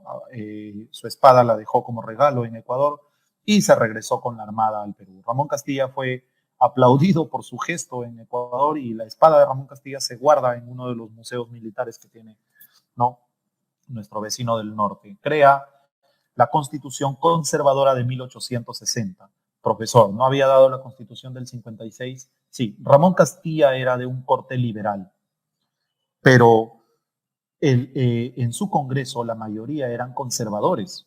Entonces, como la mayoría del Congreso eran conservadores, estos señores anularon, ¿no?, derogaron la Constitución de 1856 por ser contraria a sus ideas, a su filosofía. Así que crearon la Constitución Conservadora de 1860, la que resultaría siendo la más longeva, pues esa Constitución duraría 60 años, hasta 1920, que la cambió Leguía para reelegirse. Seguramente se están preguntando, profesor, ¿cuál es la diferencia entre liberales y conservadores? Te lo explico de una vez. Te explico las diferencias en 3 puntos. Empiezo con los conservadores. Los conservadores justifican la existencia de clases sociales. Para ellos es necesario que hayan ricos y pobres. ¿Me entiendes? Punto número 2. Los conservadores defienden la idea de que las leyes del cristianismo, o sea, que la Iglesia Católica tenga injerencia en las leyes de un Estado, tenga injerencia en la vida política de un Estado. ¿Me entiendes? O sea, ellos dicen que las leyes que un Estado crea y la política de un Estado debe manejarse con influencia, ¿no?, o de acuerdo a lo que dicen las Sagradas Escrituras, la ley de Moisés y, bueno, los postulados del cristianismo. Y tercero, tercer punto, el gobierno debe ser de los más ricos, ¿no? El gobierno debe ser de los más ricos. Listo. ¿Qué dicen los liberales? ¿O qué decían los liberales? Bueno, no justifican la existencia de clases sociales, para ellos no debe existir ni ricos ni pobres. Segundo, el Estado peruano debe ser laico, o sea, no tener injerencia de ninguna religión, de ninguna otra ideología más que seguir sus propias leyes, ¿no?, y elaborar sus propias leyes de manera independiente. Y tercero, el gobierno no debe ser de los ricos, el gobierno debe ser de los inteligentes. Ya, esa era la diferencia entre liberales y conservadores. Ya te lo expliqué porque seguramente me lo iban a preguntar luego. Bien, chicos, vamos con la siguiente diapositiva. Ramón Castilla moriría en 1864 en Tibiliche, ¿no? Todavía eso le pertenecía a Tarapacá cuando Tarapacá era peruano. Ingresó el señor Miguel de San Román. Profesor, ¿San Román gobernó solo un añito? Sí, porque misteriosamente murió. Durante el gobierno de San Román se establece el patrón bimetalista, sol de plata, sol de oro. Ya, si te lo estás preguntando, profesor, ¿de verdad era de plata o de verdad era de oro las monedas? Sí, de verdad eran de plata y de verdad eran de oro. Profesor, y la gente sí, la circulaba normal, ¿no? No había noción de lo que se conoce como ley de Gresham, ¿no? Les cuento que yo tengo dentro de mis cosas personales, bueno, dentro de las cosas que atesoro, tengo una moneda del año 1864. Es una moneda de plata, es un sol de plata. Es un sol de plata del año 1864. Es una pequeña moneda que alguna vez un amigo me la quiso comprar por 1.000 soles. Bueno, esos 1.000 soles probablemente ya no tuvieran nada, muchachos, ya me los hubiera gastado. Pero la moneda es una reliquia que la sigo guardando. Obviamente no la vendí, ¿no? Bueno, la he salvado de varios intentos de hurto de mi señor padre también. Y también este señor introduce al Perú el sistema métrico decimal o sistema internacional de medidas, que es el que tenemos, ¿no? Hasta hoy, grados Celsius, metro, kilo, ¿no? O bueno, gramo en realidad, es gramo, ¿no? No kilo. En fin, ese es el sistema que tenemos. Segundo, Miguel de San Román muere de manera sorpresiva y misteriosa cuando su primer vicepresidente, el señor Juan Antonio Peset, se encontraba en Europa, se encontraba en Inglaterra más puntualmente, ¿no? Se encontraba haciendo algunas compras, ya vamos a ver qué compraron. Entonces, hasta que le llegue la noticia por telegrama al señor Peset, que se encontraba ya lejísimos en Europa, y venga al Perú, tuvo que gobernar su segundo vicepresidente, que fue Pedro Díez Canseco, ¿no? Que va a gobernar solamente 3 meses hasta que Juan Antonio Peset regrese al Perú. Gobierno entonces de Juan Antonio Peset entre 1863 y 1865. Este señor fue el responsable de la compra del Huáscar y la independencia. Eso era lo que estaba comprando en Europa. No, se produce aquí el famoso incidente de la hacienda Talambo. Sucede la invasión de España y se firma el Tratado de Vivanco Pareja. Profesor, explíquenos un poco de esto. Claro, miren chicos, España en ese momento estaba en crisis económica porque ya para aquel momento España había perdido todas sus colonias, ¿no? Había perdido todas sus colonias, Filipinas, Cuba, todas sus colonias las había perdido.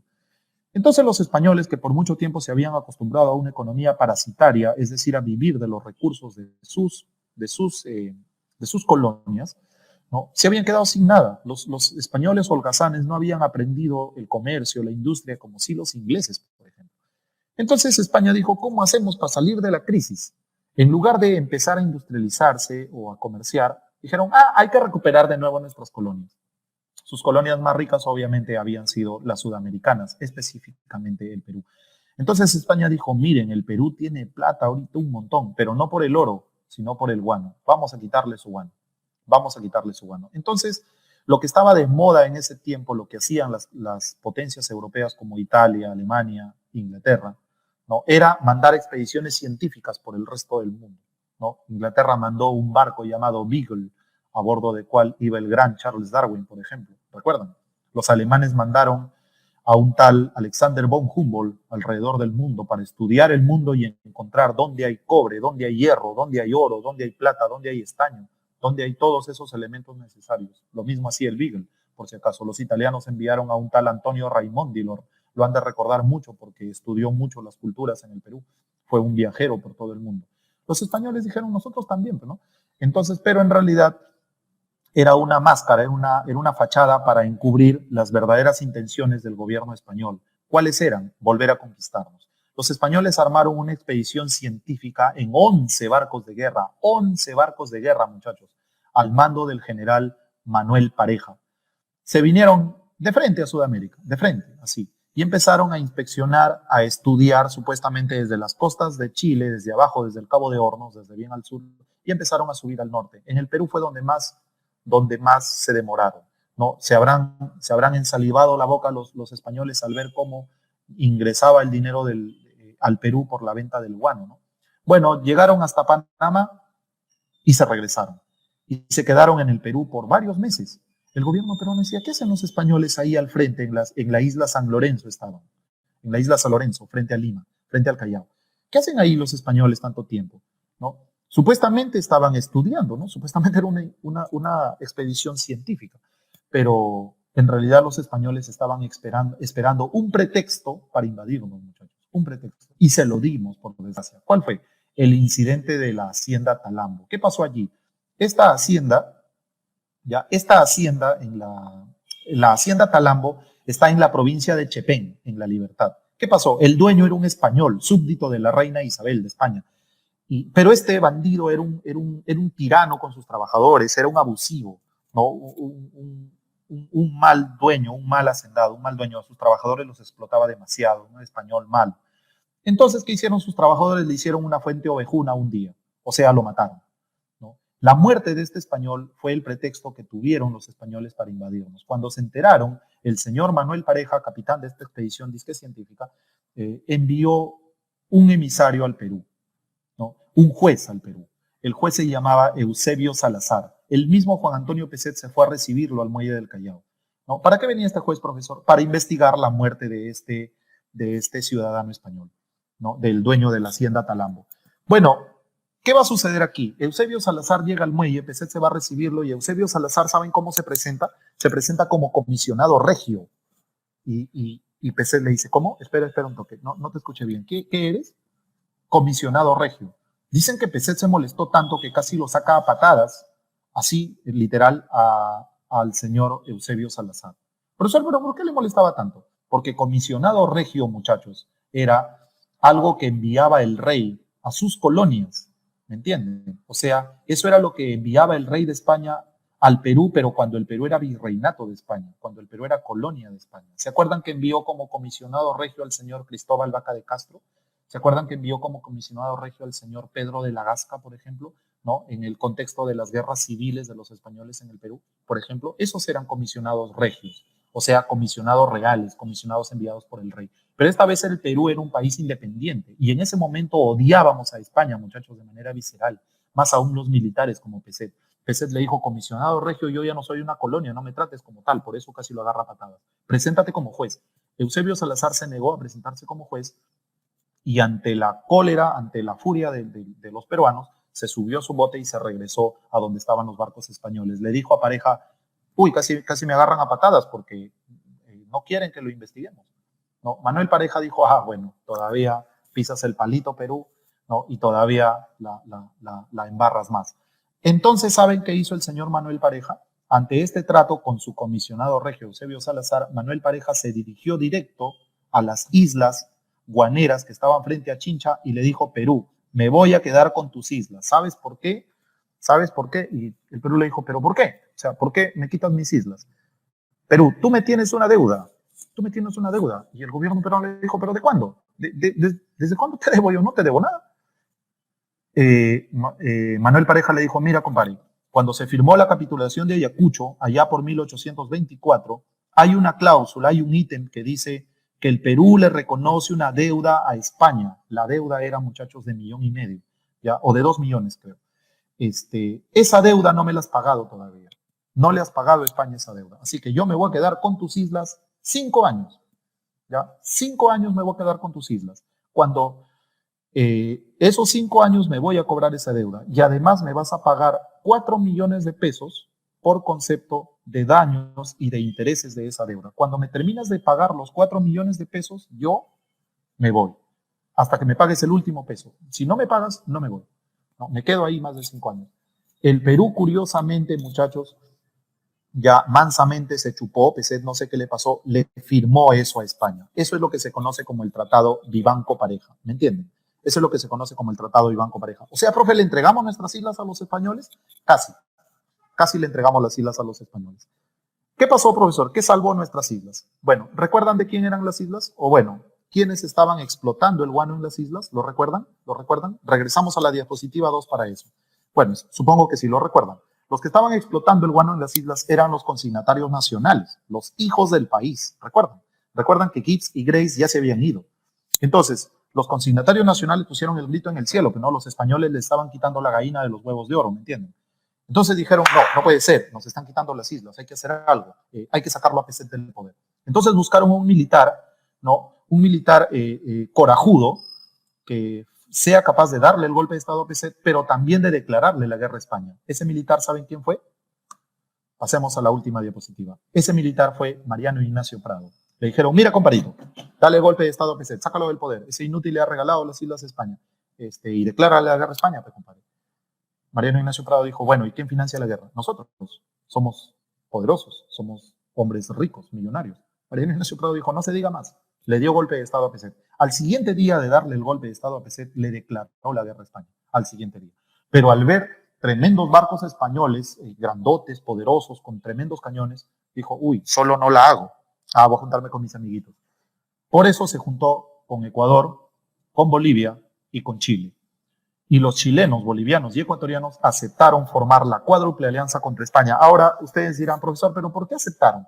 Porque España no venía solo por el Perú, también quería conquistar las costas. Bueno, Chile es todo costa, ¿no? También quería conquistar Chile, la costa de Bolivia y el Golfo de Guayaquil, el puerto de Guayaquil. ¿Eso por qué? ¿Saben por qué, muchachos? En ese momento, Estados Unidos tenía uno de sus motores fabriles, uno de sus centros fabriles más importantes en la costa de San Francisco, o sea, la costa hacia el Océano Pacífico. Y el principal comprador de esa manufactura norteamericana era Europa. Así que Estados Unidos tenía que llevar esos productos desde San Francisco hasta Europa, ¿no? ¿Saben por dónde lo llevaba, muchachos? ¿Saben por dónde lo llevaba? Sí, adivinaron. Cruzaba todo el Océano Pacífico, bajaba desde San Francisco todo el Océano Pacífico hasta Cabo de Hornos, al sur de Chile, y luego subía por el Océano Atlántico, por la costa argentina y brasileña, hasta llegar a Europa. Profesor, ¿y por qué no lo sacaba por su propio país? Estados Unidos era un país tan grande, es un país tan grande, muchachos, tanto territorio, y en ese momento no tenía carreteras o vías ferroviarias que unan la costa del Pacífico con su costa del Atlántico. No las tenía. Así que más rápido y más barato le salía dar la vuelta por, por abajo, por el Cabo de Hornos y llegar. Obviamente, en Arica, en Cobija, en Temuco, ¿no? Que son puertos chilenos ya, Temuco, Valparaíso, ¿no? Y salir por allí. A los españoles les interesaba apropiarse de esos puertos para cobrar los impuestos que eso significaba, ¿no? Que esa ruta de los norteamericanos significaba. Por eso querían. Ahora, profesor, ¿no había canal de Panamá en ese tiempo? No, no había canal de Panamá. Ahora entienden por qué Estados Unidos construyó el canal de Panamá a inicios del siglo XX. ¿Me entienden? ¿No? Por eso lo construyó, para cortar toda esa ruta comercial tan larga que hacía por el sur, ¿no? Porque era más barato pasar por allí. Entonces, por eso Chile, Ecuador y Bolivia aceptaron formar la cuádruple alianza contra España. Debo decir que Ecuador y Bolivia no tenían ni un solo barco, muchachos. Esos países no tenían barcos. Cuádruple alianza era de nombre, porque en realidad los que peleaban era Perú y Chile nomás contra España. Ecuador y Bolivia se iban a hacernos barra, creo, desde la orilla. ¿Ya? Bueno, entonces en este contexto se va a dar el famoso combate de Aptao, donde los aliados estuvieron dirigidos por Williams Rebolledo, almirante chileno. Los chilenos capturan dos buques, el Esmeralda y el Covadonga. ¿Se les hacen conocidos los nombres? Supongo que sí, esos son los buques que después Chile utilizó contra nosotros en la Guerra del Pacífico, ¿no? Y se da el famoso combate del 2 de mayo de 1866, donde los peruanos, esta vez solos, esta vez no nos ayudaron los chilenos, ¿no?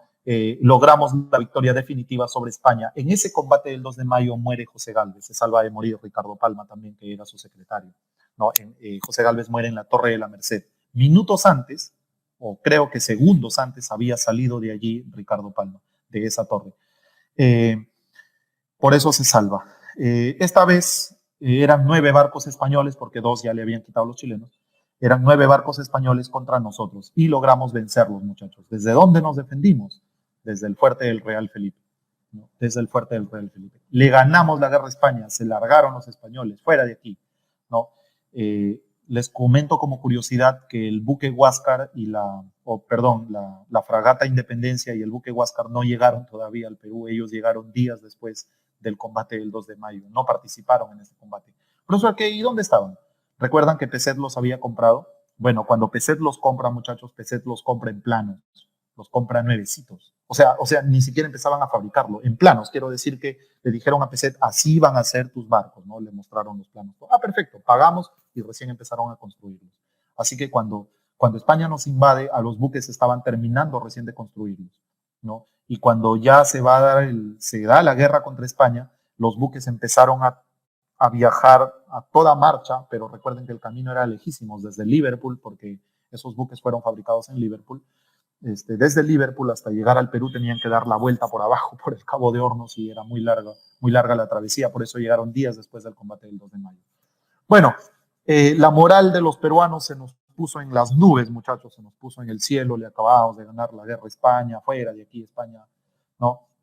Recuerdan que el Perú había organizado el Congreso Americano para decir, si vienen los españoles de nuevo a conquistarnos y eso, nosotros vamos a defenderlos. Efectivamente, Cuba también tuvo problemas con España en ese momento. El Perú mandó una comisión militar a Cuba para ayudarles a lograr su independencia después de esto. O sea, nuestro odio a España era visceral, como ya les dije. Envió el gobierno de Mariano Ignacio Prado una comisión militar a Cuba para ayudarles a lograr su independencia de España. Así que, profesor, usted dijo que también Estados Unidos ayudaría si venía un país europeo a tratar de invadir en América alguno de nuestros países. Sí, Estados Unidos había dicho eso. Eso era la doctrina Monroe, ¿recuerdan? De James Monroe. América es para los americanos, fue su frase. ¿Y por qué no nos ayudó, profesor, entonces? Si Estados Unidos tanto se hizo el papi de querer defendernos de los europeos, ¿por qué no nos ayudó? Fue porque Estados Unidos, ¿no? ¿En qué año se dio la guerra contra España, muchachos? 1866, ¿no? Bueno, para su cultura general, ese año Estados Unidos estaba en plena guerra civil, ¿no? En plena guerra civil, que se desató cuando su presidente Abraham Lincoln decretó la libertad de los negros, ¿no? Entonces se produjo una guerra civil entre los Estados Confederados y los demócratas. En fin, esa es historia de otros países, no nos vamos a meter allí. Pero Estados Unidos estaba en plena guerra civil, por eso es que no pudo ayudarnos. ¿Me entienden ahora? Muy bien. ¿Qué hizo el señor Mariano Ignacio Prado después de ganarle la guerra a España? Promulga una constitución a finales del año 1866. Esa constitución duró solamente 6 meses. A inicios de 1867 fue derogada esa constitución. Es conocida como la constitución de 1866, ¿no? Aunque se la derogó en 1867, ¿no? Esta constitución reimplantaba el tributo.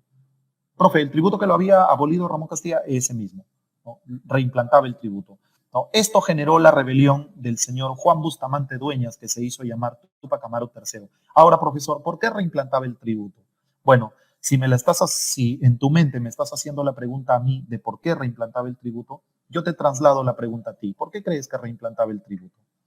¿No? ¿Por qué si supuestamente había tanta plata del guano, por qué volver al tributo? Piénsalo, ¿no? Tal vez ya no había tanta plata del guano, ¿no? Tal vez ya estábamos llegando al final de esta era dorada que fue muy falaz, que fue muy efímera, por eso se llama prosperidad falaz, ¿no? Ante esta rebelión del señor Juan Bustamante Dueñas, se sublevó Pedro Díez Canseco. Se sublevó no contra Juan Bustamante Dueñas, quiero decir, se sublevó contra Mariano Ignacio Prado, se subleva contra Prado, ¿no? Lo sacó del gobierno porque vio que era injusto que reimplantar el tributo. Entonces anuló la Constitución de 1866, la anuló en 1867, ¿no? Y convocó a elecciones presidenciales. Estas elecciones presidenciales las ganó el chiclayano José Balta y Montero, ¿ya? José Balta y Montero la ganó. Entonces allí se termina el periodo de la prosperidad falaz para iniciarse el periodo. A ver, muchachos, ¿qué pasa después a ver, tienes plata y la despilfarras, como lo hemos visto ahora, la derrochas, hay mucha corrupción, hay mucho robo, hay compras mal hechas, precios inflados, ¿no? Entonces el dinero se acaba y se acaba también el recurso que te da ese dinero. ¿Qué viene después? Obviamente viene una crisis, ¿no? Entonces allí con Balta ya se inicia el periodo de la crisis hacendaria y fiscal, o también puedes decirle crisis económica y fiscal, ¿no? Con Balta ya se inicia. Obviamente viene la crisis, pero el guano todavía no se acababa, muchachos. Todavía había guano. Guano todavía había. Entonces, vamos a regresar de nuevo a la diapositiva 2 para terminar ya con la última forma de explotación del guano, que sería la cuarta, que es el monopolio. ¿Me están entendiendo? El monopolio, ¿no? Entonces, el monopolio se va a desarrollar ya los 3 últimos años, entre 1869 hasta 1872. El gobierno de José Balta entra en un momento de crisis. De hecho, por eso es que Mariano Ignacio Prado estaba reimplantando el tributo. Por eso estaba reimplantando el tributo. Ya, esa es la respuesta. Porque ya el Perú se estaba quedando sin plata. Mariano Ignacio Prado vio que el guano ya no daba mucho dinero, ¿no? Entonces reimplanta el tributo. El señor José Balta, disculpen.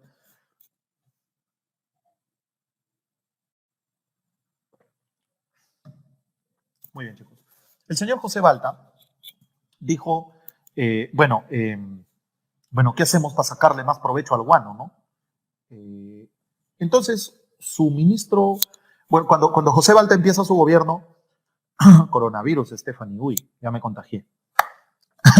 Bueno, fuera de la broma. Cuando Balta inicia su gobierno, su ministro de Hacienda era Francisco García Calderón, pero García Calderón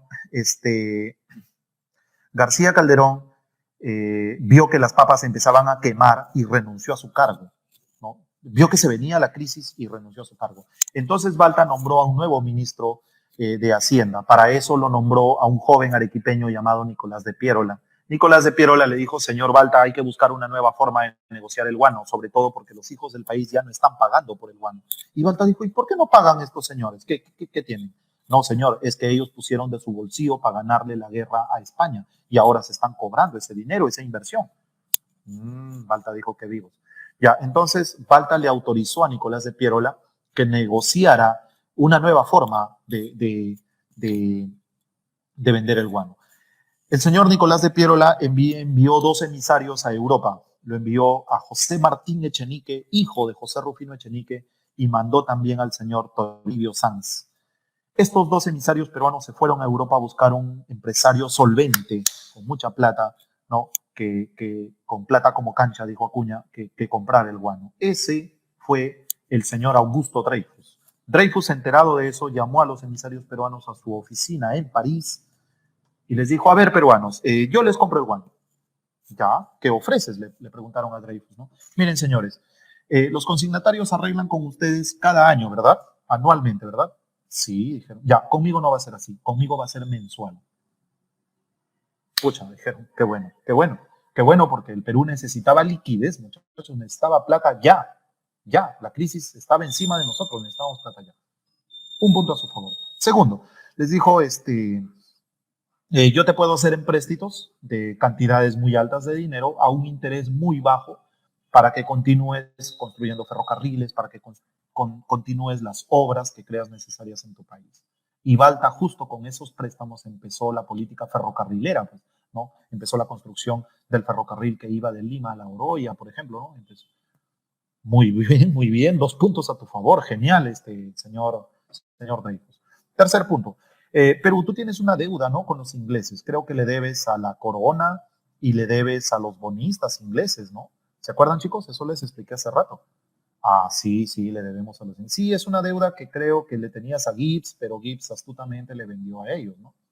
Sí, tenemos esa deuda, señor Dreyfus. Bueno, no te preocupes por esa deuda, yo la pago. ¿Cómo, señor? ¿Cómo? O sea, ¿cómo? Yo pago esa deuda. Genial, muchachos, genial. Pucha, y un cuarto y último punto, antes de que me digas si quieres firmar o no. Dicen que abrió uno de los cajones de su escritorio, así como el de esta oficina donde yo estoy sentado, y sacó 2 millones de pesos. 2 millones de pesos, y le dijo Perú, esto es por la sola firma del contrato. Ahora díganme, yo solo quiero un requerimiento, no sé si estén de acuerdo. Escuchen mi requerimiento.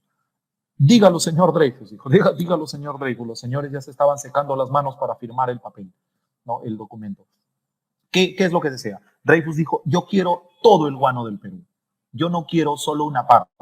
Yo quiero todo el guano del Perú. Así que sácalos de ahí a tus hijos del país, a esos consignatarios nacionales, sácamelos de allí, bótalos, mañana si es posible, y yo quiero todo el guano del Perú. ¿Están de acuerdo o no? Sí, señor. Sí, obviamente estamos de acuerdo. Entonces, me dan todo el guano del Perú. Señor, llévese a mi hermana, a mi prima, a mi empleada, todo llévese, todo. ¿No? ¿Dónde firmamos? Y firmamos el famoso contrato Dreyfus, muchachos. Eso se firma en 1869 y se inicia, ¿no? Por eso se llama monopolio, porque el señor Dreyfus sería el único que comerciaría el guano del Perú. El único. Sacaron de allí a los hijos del país, los echaron de las islas, ¿no? ¿Recuerda quién era el líder de los hijos del país, de la Compañía Nacional del Guano o Casa Consignataria Nacional del Guano? Era el señor Manuel Pardo y Lavalle. Eso te suena, ¿no? Eso te suena. Es el primer presidente civil que tuvo nuestro país, ¿verdad? Ya, ahora te explico cómo se dio eso. Bien, entonces firmamos el contrato Dreyfus durante el gobierno de Balta. Esa es la cuarta y última forma de explotación del guano, el monopolio, ¿no? Con el señor Augusto Dreyfus. ¿Me entienden, chicos? Genial. El señor Balta hizo algunas obras con eso, ¿no? La construcción de ferrocarriles, para la cual contrató a ganó el concurso un estafador norteamericano llamado Henry Meigs. Este señor había sido expulsado de Estados Unidos, su país natal, por el delito de estafa. En el Perú, sin embargo, fue un señor increíblemente corrupto. Sin embargo, en el Perú se le recuerda como si fuera un gran hombre. Yo vi alguna vez un documental que hizo Panamericana Televisión cuando yo estaba en secundaria. A mí siempre me gustó la historia, muchachos. Siempre, siempre. Desde que tengo uso de memoria, desde que tengo recuerdos en mi cabecita, siempre me gustó la historia. Yo me recuerdo de niño, y son recuerdos que me agradan, obviamente. Yo me recuerdo de niño leyendo sobre las batallas napoleónicas, sobre Alejandro Magno, ¿no? Algo que, bueno, me agradan esos recuerdos míos, ¿no? Eran muy escasos los libros en mi tiempo, pero y yo recuerdo un documental de Panamericana Televisión narrado por Alejandro Guerrero que se llamaba Hombres de Bronce. Y dentro de esos hombres de bronce hablaban de Daniel Alcides Carrión, de hombres que realmente fueron importantes para el Perú, ¿no? Entre otros. Pero entre ellos también estaba Henry Meigs, el Pizarro Yanqui, pero él fue un estafador, ¿no? Él fue un terrible estafador. En fin, se seguía derrochando el dinero del guano. Profesor, ¿por qué súbitamente se acabó en 1800? Para terminar ya, chicos, para dejar unos 15 minutos de conversatorio para que ustedes puedan hacer sus preguntas y me den también sus impresiones, a ver si me han entendido, si les ha gustado la clase, porque ya casi estoy terminándola. Ya, antes que me acribillen mentalmente y por cómo he escrito el número 4, ahí donde dice monopolio, bueno, es así como lo escribía el emperador Carlos V, muchachos, ya, el emperador Carlos V, el emperador en cuyos dominios nunca se oculta el sol. Así lo escribía él. Está mal escrito, pero así lo escribía el rey, era su costumbre y bueno, se hizo una costumbre así. Y yo lo hago no porque lo haya hecho Carlos V, bueno, sí, en realidad sí, sí porque lo hacía Carlos V y porque también es una manera particular de escribir el número 4. En fin, solo así ese pequeño paréntesis. Chicos, quiero terminar ya para que haya unos 15 minutos de preguntas y de conversatorio. ¿Cómo terminamos esto? ¿Qué pasó? ¿Por qué en 1872 se acabó la explotación del guano? Es porque se acabó el guano, muchachos. Es porque se acabó el guano. Recuerdan que cuando llegaron recuerdan, yo les dije hace un momento, cuando llegaron los ingenieros de Gibbs y de Grace, vieron que las islas de Chincha tenían 20 millones de toneladas de guano. 20 millones. Bueno, Dreyfus estaba contento porque le habíamos dado todo el guano del Perú, pero él no sabía cuánto quedaba, ¿no? De ese guano. Entonces Dreyfus empezó a darnos préstamos, empezó a pagarnos mensualidades de 600,000 pesos. Y pucha, muchachos, genial. Pero los ingenieros de Dreyfus le dijeron, hey, señor, no se endulce tanto, no se encaramele tanto, porque el Perú ya casi no tiene guano. Y Dreyfus dijo, caramba, a ver, midan cuánto tiene. Ustedes son ingenieros, ¿no? Ustedes saben. Los ingenieros de Dreyfus midieron que al Perú, ¿saben cuánto le quedaba, muchachos, ya cuando firmamos el contrato? Dreyfus, al Perú solamente le quedaban 2 millones de toneladas de guano. 2 millones de toneladas. O sea, habíamos despilfarrado el 90% de nuestro guano, ¿no? 18 millones de toneladas. Es por eso que Dreyfus dijo, mucha plata les di ya, y cortó los préstamos, y cortó las mensualidades, ¿no? Y cortó, bueno, y dejó de pagar la deuda, ¿no? Cortó los préstamos, fue lo primero que hizo. Ya no te presto, Perú. Y después hizo su estudio económico, me imagino, hizo sus números, ¿no? Y dijo, Perú, ya no mereces que te siga dando plata tampoco, mensualidades. Y tampoco voy a seguir pagándote la deuda con los ingleses. Por eso, muchachos, ahí nos jodimos por completo. Por eso es que ese periodo se llama la crisis económica y fiscal. Me dejo entender, el guano se nos acabó. El guano se nos terminó. Obviamente, Dreyfus se llevó hasta la última palanada de guano del Perú, hasta con la lengua lo recogían al guano, muchachos. Ya. Y lo último que te tenía que explicar, ¿recuerdas a los hijos del país? ¿Recuerdas a los hijos del país? A Manuel Pardo y Lavalle y sus demás accionistas como Quirós, como la Casa Alier, ¿no? ¿Recuerdas a ellos? Bueno, estos señores estaban con el grito en el cielo, pues no dijeron, pucha, el Perú nos quita, los militares nos quitan los recursos del Perú, entró Balta y le da a ese francés, Dreyfus, todito el guano y a nosotros nos ha votado, nos tiene afuera, ¿qué hacemos, compañeros? Manuel Pardo y Lavalle era además el más lúcido de ellos, no solo el más poderoso económicamente, sino que también era el más lúcido. Y les dijo, compañeros, tranquilos, vamos a organizarnos, tranquilos, vamos a ponerle solución a esto. Pero ¿cómo si los militares tienen el poder? Bueno, hay que quitarle el poder a los militares, hay que llegar nosotros al poder. Pero ¿cómo, señor Lavalle? Entonces, ¿no? ¿Recuerdan al señor Domingo Elías Carbajo? ¿no? El que fue el primer candidato civil a la presidencia del Perú. Él postuló en 1850, pero fue derrotado en las urnas por el señor Echenique, ¿no? Fue derrotado en las elecciones por Echenique. Bien, Domingo Elías Carabajo había creado algo así como un ensayo de partido político llamado el Club Progresista, ¿no? El Club Progresista. Esto era como un ensayo de partido político. El señor Manuel Pardo y Lavalle les dijo a sus compañeros, nosotros vamos a crear un partido político. Y se crea el primer partido político en la historia del Perú, que fue el Partido Civil o Partido Civilista. ¿Me entienden? Obviamente, si Manuel Pardo y Lavalle presidía a los hijos del país, él también presidiría el partido político. Cuando Balta termina su gobierno y se organizan, cuando Balta estaba por terminar su gobierno, porque Balta muere trágicamente en un golpe de Estado llamado el cuartelazo de los hermanos Gutiérrez, pero esa es otra historia, no nos vamos a meter allí todavía. Cuando Balta está por terminar su gobierno, organiza elecciones y se presentó, obviamente, el Partido Civil del Perú o Partido Civilista del Perú, con Manuel Pardo y Lavalle a la cabeza. ¿Y qué creen? Ganaron, muchachos.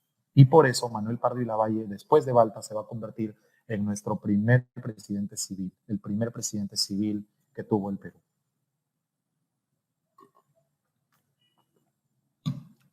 Así terminó la era de la explotación del guano, muchachos, y lo que conocemos como prosperidad falaz. Nos quedan 10 minutos para que ustedes hagan sus preguntas, me den sus impresiones. Ya, permítanme saludarles a aquellos chicos que se han unido a lo largo de la transmisión. Luego pueden buscar esta transmisión. Si se perdieron la primera parte, la pueden buscar en Facebook, ya, porque está publicada en el Facebook de la página de la Academia Auge Perú. Pueden buscar y pueden ver allí, ¿no? Y es más, chicos, recomiéndenle a sus amigos, pásenle a sus amigos, miren este profesor. Bueno, las diapositivas están chéveres, el profe explica feísimo, pero las diapositivas sí están bacán. Bueno, escúchalo ahí, algo vas a aprender, ¿no? Recomiéndalos. Y si les gustó la explicación, si les gustó cómo les expliqué, con mucha más razón, ¿no? Compártanlo con sus amigos. Mire, este profesor es feo, pero explica bonito, ¿no? Este profesor ha explicado bonito la prosperidad falaz y escúchalo para aprender. Compártanlo con sus amigos, muchachos. En Facebook también le están transmitiendo. Les saludo entonces a aquellos que se han unido después, porque yo empecé la clase con algo de 25, creo. Bueno, ya estamos terminando con casi 50 muchachos, casi 50 de ustedes. Bueno, al inicio estaba conversando con algunos de sus amigos, con Natalie, con Rodrigo, con James, ¿no? Con Jorge, Luis Jorge, con ellos. Estábamos conversando, ¿no? Bien, chicos, nos quedan 10 minutos. Aquí he terminado el tema. Quiero sus preguntas, quiero saber sus impresiones, si me han entendido, bueno, qué preguntas les puedo responder. Diandri me empieza a preguntar ya. Quiero que me pregunten algo más. Bueno, Rodrigo Mendoza también pregunta por el salitre. Diandri me pregunta por el salitre. Muy bien, Diandri. Rodrigo Mendoza también quiere saber sobre el salitre. ¿Alguna pregunta más, chicos? ¿Alguna pregunta más? Bueno, voy respondiéndole a Diandri y a Rodrigo. El salitre, muchachos, es un recurso que empieza a aparecer justo cuando el guano se nos empieza a terminar, ¿no? Cuando ya el guano se estaba terminando, o sea, cuando firmamos el contrato de Dreyfus, empieza a aparecer en Tarapacá el salitre, un recurso mucho mejor pagado que el guano incluso, más valioso que el guano, ¿no? Porque del salitre se podía hacer fertilizante y también se podía hacer pólvora, la pólvora sin humo, la pólvora que no ahuma, ¿no? El salitre. Eso para... Profesor, ¿y para qué querían hacer pólvora en ese tiempo? No entiendo. Lo que pasa es que en ese tiempo en Europa, muchachos, estaba iniciando la famosa carrera armamentista que se disfraza con el nombre de paz armada, ¿no? O sea, los estados europeos estaban en paz desde 1879 hasta 1914, que estalla la Primera Guerra Mundial, pero en realidad se estaban armando. Y para fabricar ese armamento, por eso se llama paz armada, ¿no? Era una carrera armamentista en silencio en realidad, una carrera armamentista que en cualquier momento iba a estallar, ¿no? Para fabricar ese armamento necesitaban salitre. El salitre empieza a aparecer cuando el guano ya se nos acababa. Precisamente se enteraron del salitre los hijos del país. Manuel Pardo y Lavalle no era sonso, muchachos. Era de hecho un tipo muy lúcido, muy astuto, muy listo. Y dijo, compañeros, el guano ya se acabó, pero hay un nuevo recurso, el salitre. Antes que los militares nos lo quiten y de nuevo se lo den a ingleses o franceses, vamos llegando nosotros al poder para adueñarse de esos recursos. Y por eso crearon el Partido Civil Peruano y por eso Manuel Pardo y Lavalle llega al gobierno. Y por eso cuando Manuel Pardo y Lavalle llega al gobierno, decreta la famosa nacionalización del salitre, ¿no? Pero eso ya es otro tema, ¿no? Lo que les digo puntualmente eh, es que el salitre aparece cuando el guano ya se nos estaba terminando. James Núñez, me preguntas que si la valoración del guano disminuye a causa del salitre. Sí, un poco, pero también era porque el guano ya se terminaba, ya se nos terminaba, ya se acababa, ¿no? Pero sí, un poco. Cuando aparece un nuevo recurso que era más valioso, obviamente el recurso anterior se devalúa, no tiende a devaluarse. Pero ya no afectó tanto eso porque el guano ya nos quedaba muy poco. Bien, espero haberles respondido su pregunta, Diandri y Rodrigo, y también James o James, no sé cómo se pronuncia tu nombre, o cómo lo pronuncien, ¿no? Porque James es el inglés es la manera cómo se escribe en inglés el nombre Jaime, ¿no? Y la pronunciación correcta es James, por eso. Bien, espero haberles resuelto su duda, muchachos. Si alguno de ustedes tiene alguna pregunta más, puede, puede hacérmela saber, puede hacérmela llegar.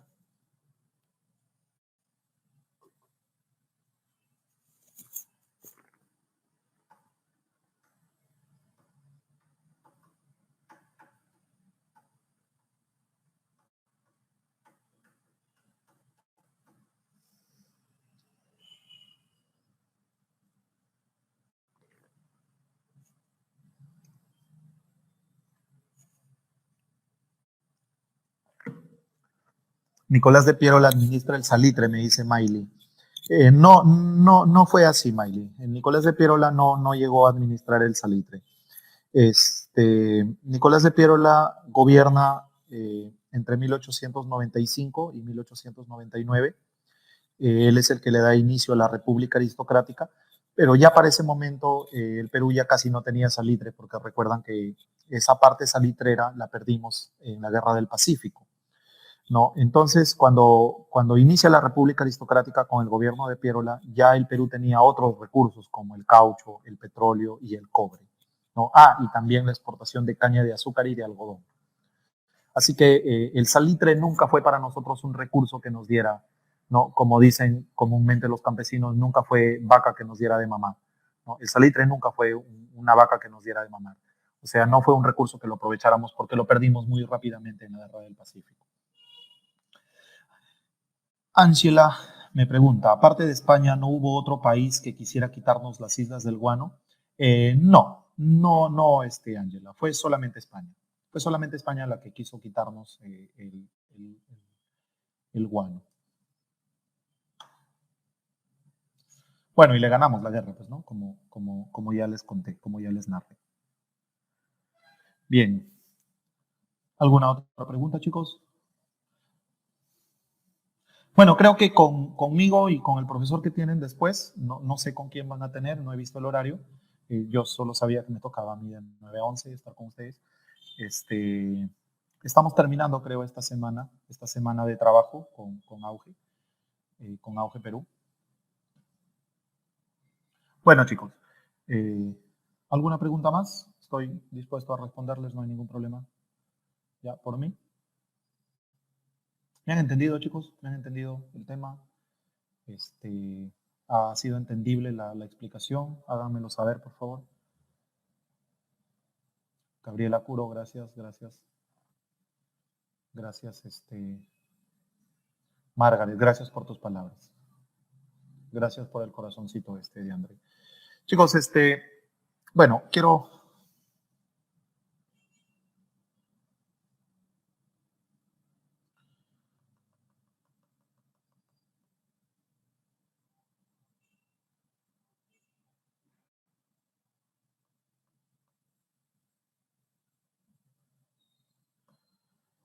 bueno, quiero agradecerles por sus palabras.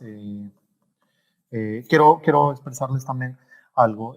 Bueno, ha sido un gusto para mí trabajar esta mañana con ustedes. Me ha gustado mucho explicar esto. A mí me encanta la historia, muchachos. Me encanta hablar de historia, me encanta leer de historia, como les conté.